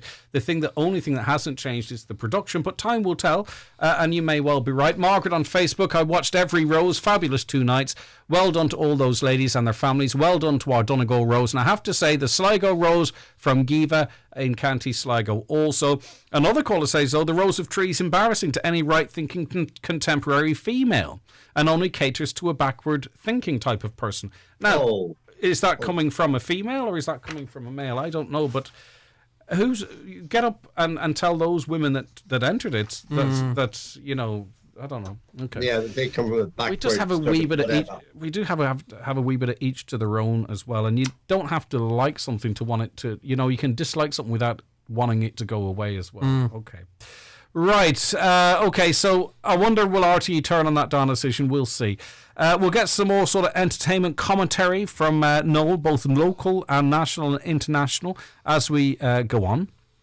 Michael Leddy, Rogue Agent is a TV show that's popped up on Netflix. It's a film, in fact. I haven't seen it. I walked in on someone watching it and left the room because I might want to watch it on my own. Yeah, I think you'd enjoy this.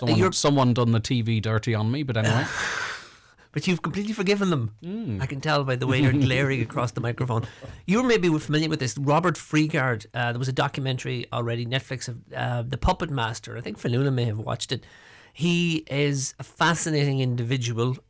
He's a guy who pretended to be an MI5 agent and conned a lot of women. Oh, is that what it's about? That's what it's about. Okay. That's what this guy is. That was relatively recent, that show. Yeah. The Puppet Master was, it's about a year ago or probably less. So this is a dramatization. It's Robert Freegard's story.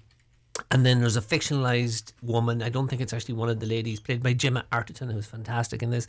And it's her story, and it dates back to the 1990s. And it's a really good film because even though it lays its cards on the table right from the start, and you kind of know the story beforehand because obviously it's a famous story. It got a lot of attention with different documentaries, more than just the Netflix one.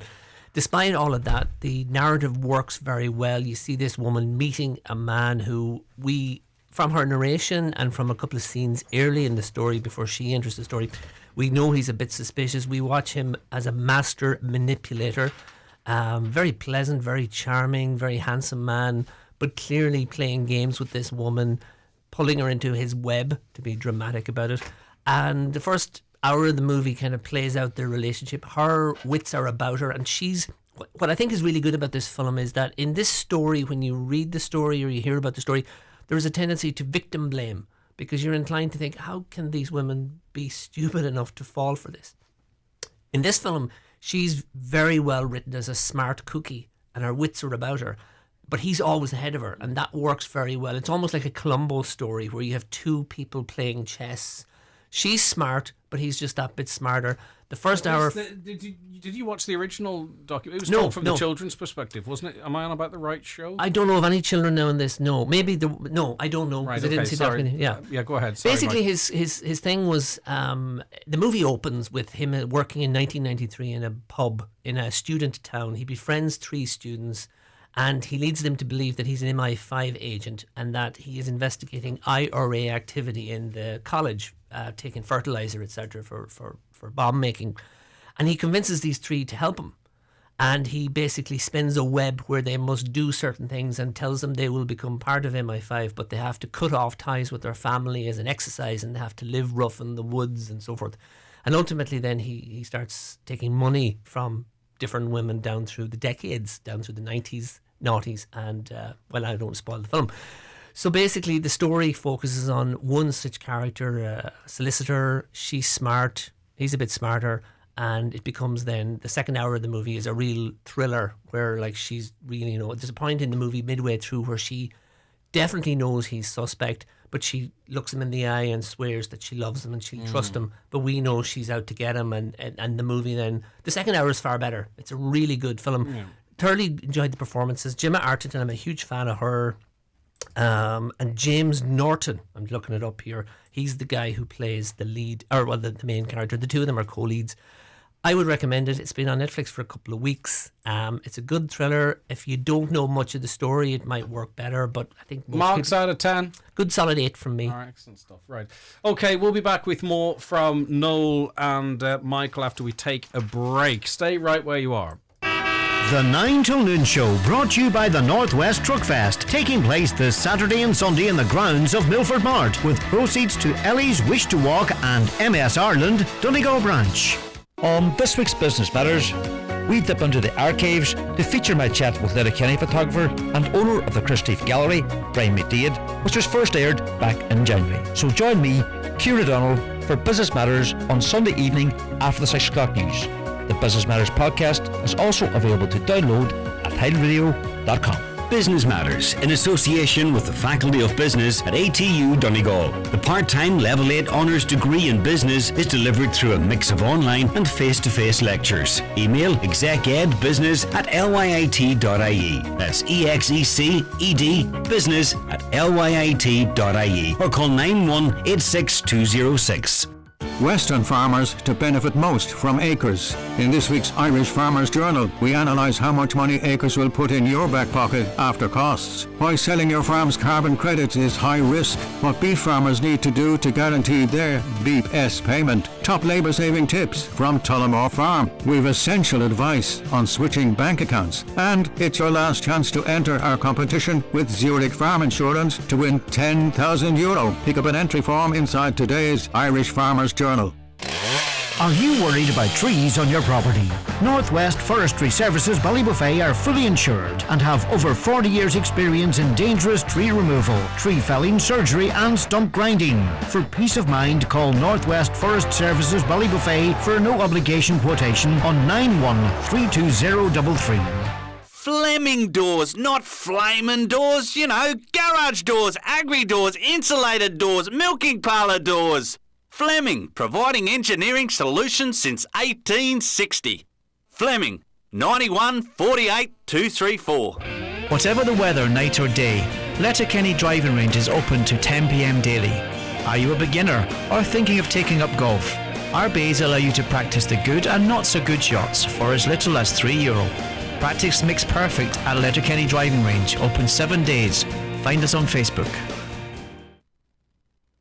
For all your health and beauty needs, you can always rely on McGee's Chemist in Letterkenny. If you need a prescription, just call or order online at mcgees.ie and it will be ready for you in advance before you arrive. For beauty and skin care, there's all the big names at great prices in store and online. And for your photo printing needs, simply download the McGee's Photo Prints app or click on the website link. McGee's Chemist, Main Street, Letterkenny. For all your health and beauty needs, and so much more. Call 91-21409 or visit mcgees.ie. Breakfast, lunch, dinner, breakfast, lunch, dinner, breakfast, lunch, dinner. When school's back, it's non-stop. Luckily, there's bags of food savings at Lidl. Get bird's eye chicken burgers reduced from €3.45 to just €2. A bunch of bananas, only 49¢, and a multi-pack of John West tuna, just $4.75. Now, their offer's worth repeating. School days cost less at Lidl. More for you. The 2022 Donegal Senior Football Championship is in full swing. Our feature match from round 3 this weekend is a meeting of St Michael's and Naomh Conaill on Sunday afternoon. Join us for live commentary from the bridge in Dunfanaghy just after the 2 o'clock news. Highland's championship coverage is brought to you by Highland Motors Letterkenny,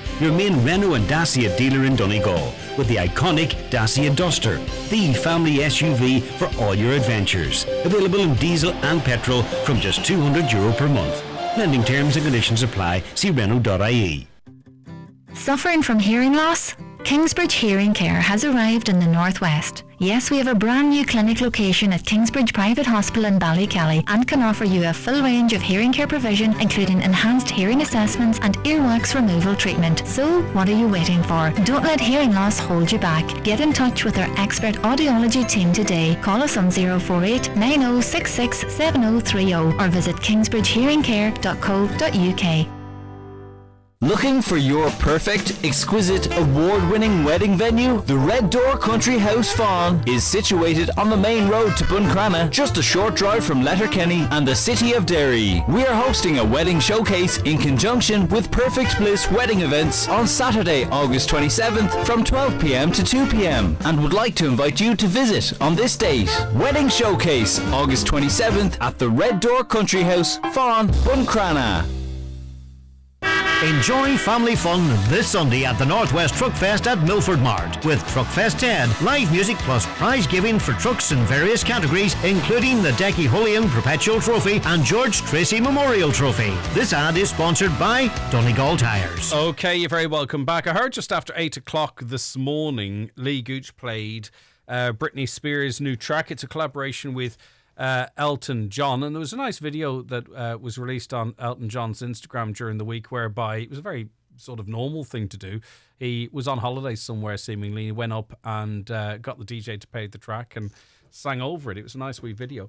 Listening to the track itself, though, it's not really clear. It's incredibly heavily produced, but it's good to see Britney back making music and seemingly happy. What's your take on it, Mr. Noel Cunningham?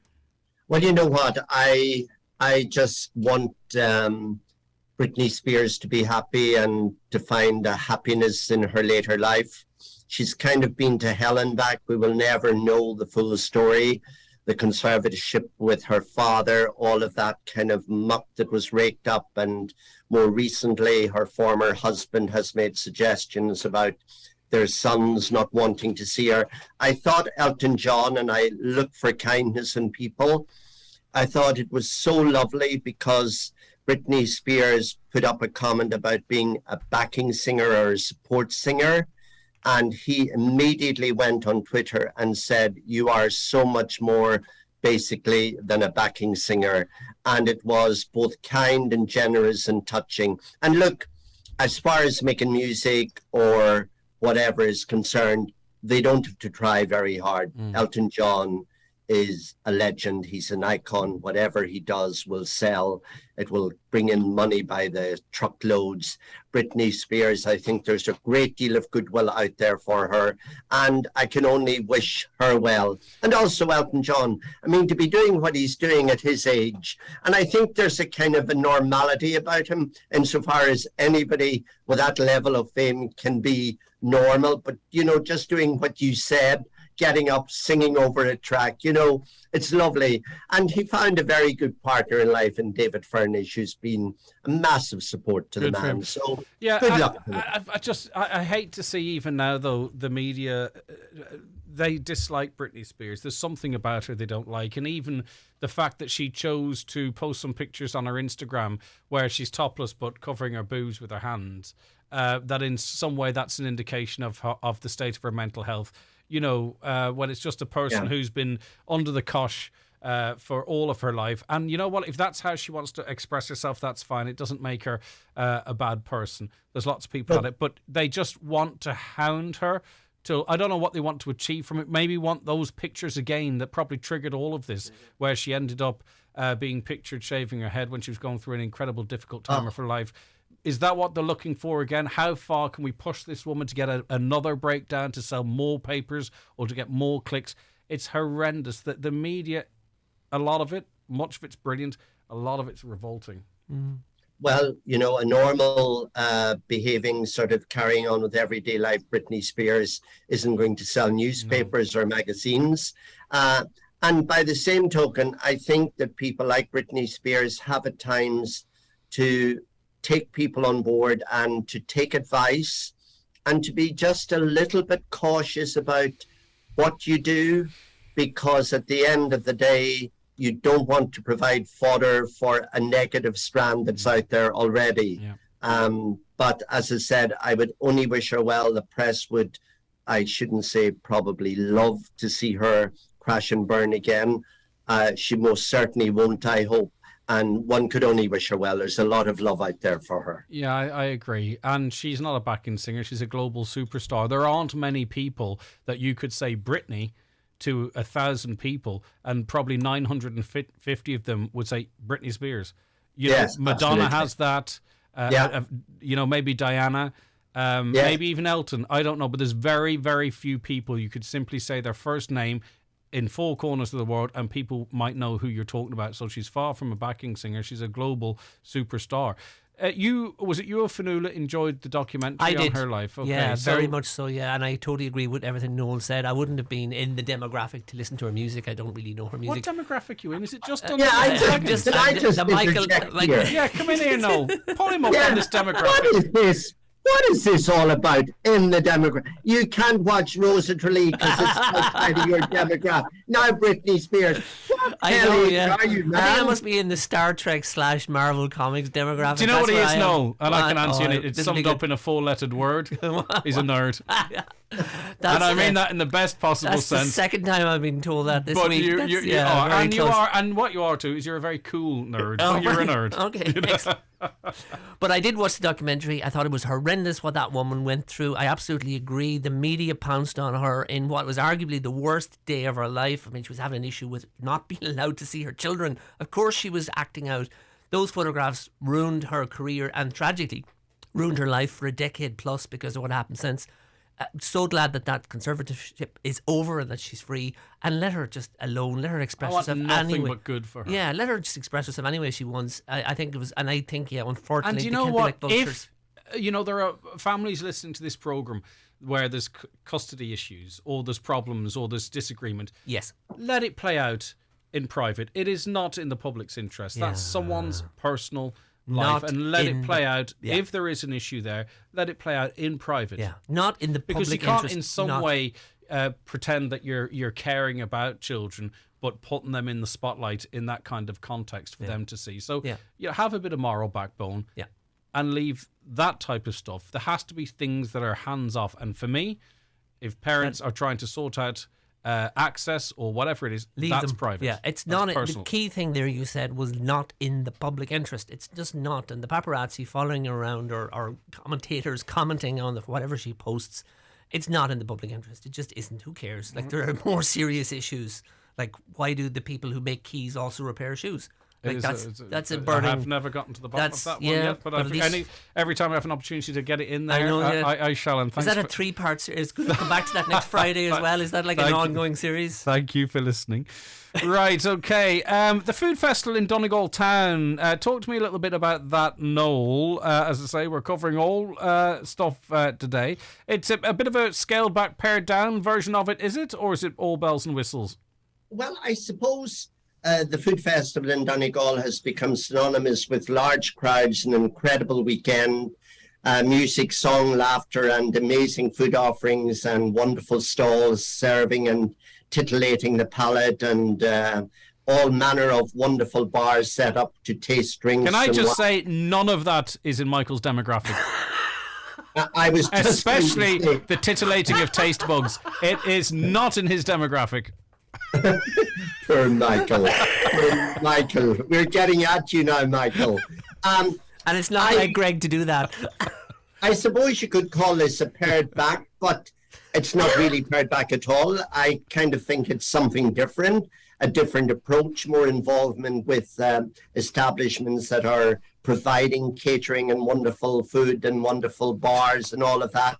And it opens tonight. And look, in this month of August, as sort of the autumn rolls closer toward us, it's nice to have events that you can actually grab the children, go on to town. There's a bit of buzz around, and I have to say that Ernan and Mary McGettigan and their fantastic committee do tremendous work, and that's what we need in our towns and villages. Anything that brings a visitor or a tourist to wander about and sample what we have. And to some offer. people who booked hotels maybe a couple of months ago for Donegal Town this weekend, they've hit the jackpot.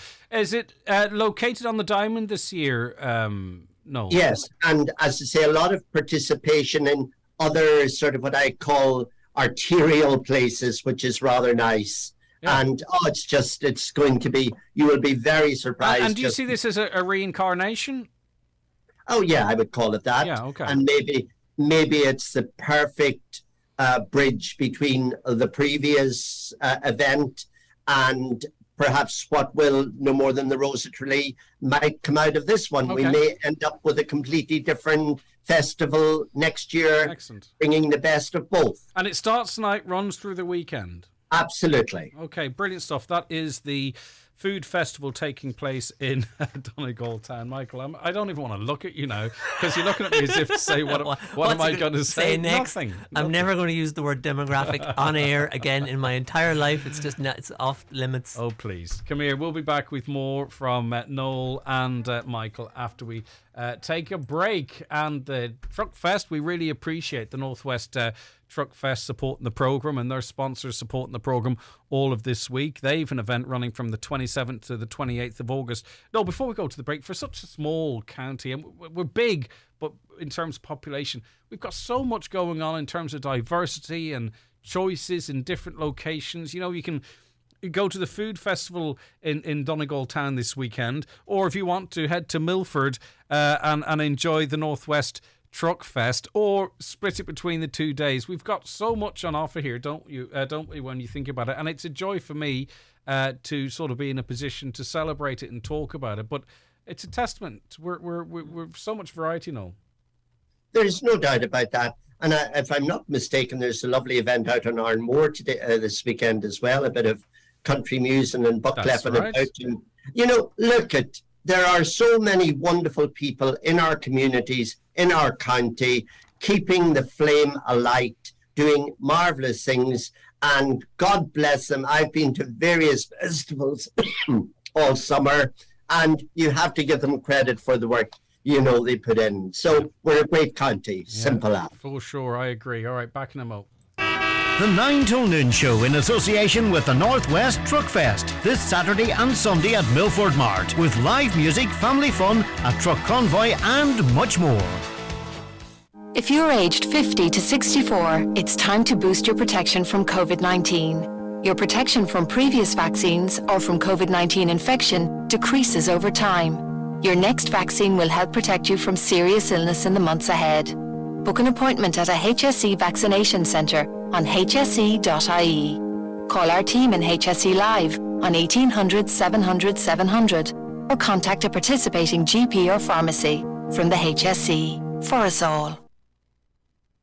Shane Connolly Car Sales has relocated to Drumlonagher, Donegal town. Besides offering quality used cars, we have a brand new state-of-the-art workshop for all your car service needs. At Shane Connolly Car Sales, we deliver straight to your door and offer excellent finance packages. Check out our social platforms or visit ShaneConnollyCarsales.com. Nutrius Weanling Crunch offer, directly supported by the Arrivo Fodder Support Fund, is now available at your local Homeland store. Buy 10 bags of Nutrius Weanling Crunch ATP, get one free. The Nutrius Beef ATP pack enhances animal performance through maximising rumen efficiency. T's and C's apply. Contact your local Homeland or farm commercial specialist today. Visit nutrius.ie for full product details. Mr. Blue Sky, please tell us why. The Euro Millions jackpot is an estimated €100 million. Play responsibly, in-store, in-app or at lottery.ie. The National Lottery. It could be you. With everyone looking to shrink their bill these days, Dunnes Stores gives you new ways to save on your shop with double savers. First, you'll save in the aisles when you fill your trolley with fantastic low prices across thousands of great products. Then, you'll save again at the till with our 10 off 50 grocery voucher. Shrink your bill with double savers, new from Dunnes Stores. Dunnes Stores, always better value. Terms and conditions apply. Voucher can be used on next grocery shop of €50 or more.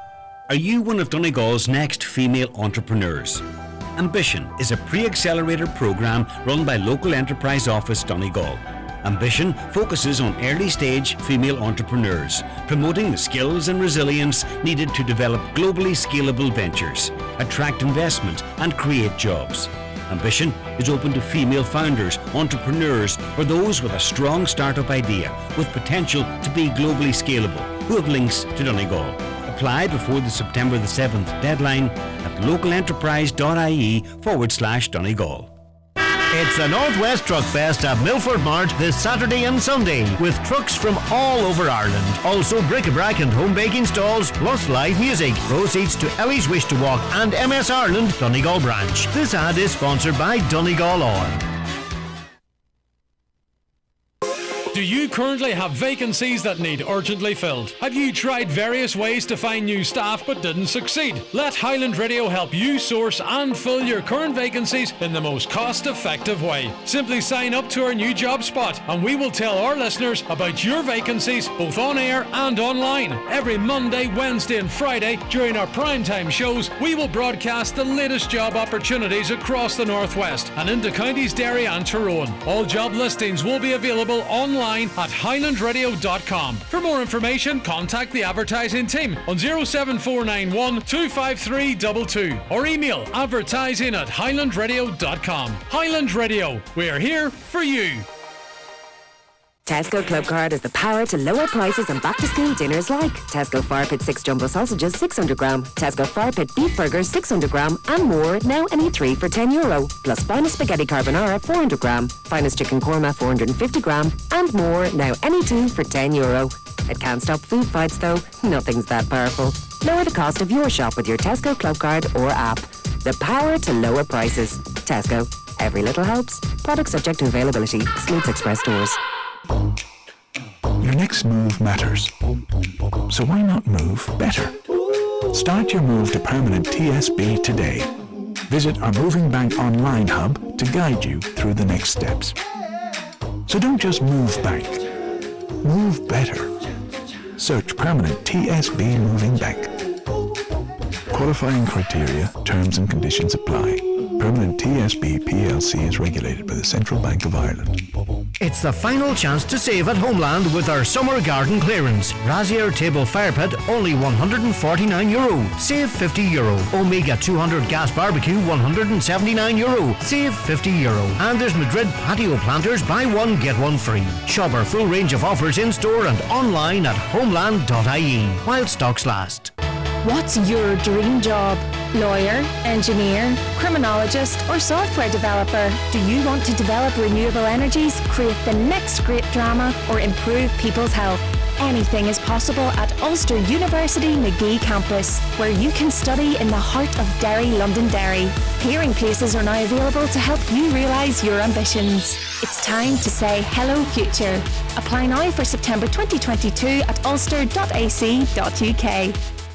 It's the Northwest Truck Fest at Milford Mart this Saturday and Sunday. Highlights include truck lights display on Saturday at 9, and on Sunday afternoon it's a convoy of trucks through Milford at 5. This ad is sponsored by Brown's Cars Milford, main Suzuki dealer. All right, and the Northwest Truck Fest 2022 is going to be huge. I've seen how other events like tractor runs are supported through Milford, so I can only imagine what it's going to be like with all of these wonderful trucks over the next 2 days, and all proceeds are going to a wonderful towards the cause of a wonderful young girl, Ellie, who is amazing, and it's part of her charity, or the charity to support her. It's Ellie's Wish to Walk, and also MS Ireland, the Donegal branch. Robert Brown joins us now. Robert, all very excited, I'm sure, to get this event on the road, literally and metaphorically. No, yeah, it's good to be back again because we've been off for 2 years. So we're all going here again to see how it goes, and I'm very impressed with it so far. It's a lot of interest, a lot of phone calls, so we're hoping for the best. Yep, there's bric-a-brac, home baking stalls, live music. There's a truck lights display on Saturday night at 9, and on Sunday afternoon it's the convoy of trucks through Milford at 5 p.m. It's going to be a wonderful event, isn't it? And there's loads of parking, easy access, no excuse for people not to go along and see these great machines and everything else that's going along with it. Oh no, everything's going good for us, and we have a light display on the site on Saturday evening at 9 o'clock, which is it's nice now when it's getting dark for to see all the trucks lit up. And we have a marquee on the site with Norman Bourne playing on Saturday night from 9:30. So it's something new done, is put music on the site on a Saturday night. And the reason we've done that is because what's the lorry men getting it so hard to work, they don't come as early on Saturday morning as they used to. They don't come to about 12 o'clock. So it's a wee bit later in the day getting started, so we decided we'd run later at night. So it's just to get everything organised, you know. Mm-hmm. And also, it's a cross-generational thing. Young people, right from the youngest to the oldest, we have a love of machinery in this part of the country. I'm not sure if it's the rest everywhere else, but we love our machines. This is perfect. Well, it is like these lorries are. All right, that line's going to come back to us, I am sure. Just a wee drop out. Robert, are you there? Yeah. Oh, you want to say these trucks what, sorry? These trucks are all very well polished and cleaned up. You know, it's really interesting to see them all together. Like, it's a great entertainment for children. Children love to come and see them, and it's a good weekend. Mm-hmm.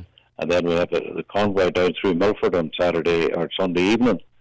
So when it all finishes up, and we have trophies which we give away to all the trucks on a Sunday, and we have Farmer Dan on the site on Sunday, and we have Anne Biddy. So it's a good thing on Sunday. It's very interesting. Okay, well done. Listen, Robert, hopefully it might be even to stick my head in, because it sounds like it's going to be fantastic. Thanks for your time, and best of luck with everything. And anyone going along, they're asked to support Ellie's Wish to Walk and MS Ireland Donegal branch, two very important causes as well. That's this Saturday and Sunday. Lots to entertain everyone. Thanks so much, Robert. Take care of yourself. Thank you. Robert Brown. And another wonderful event coming up too, Noel, is the Camino Walk, something that you're involved in. Tell us about it. The Camino, one of my colleagues who's on the organising committee, Peggy Stringer, a good Inishowen woman, she came up with the idea a few years ago that we should walk for a good cause. We started it last year.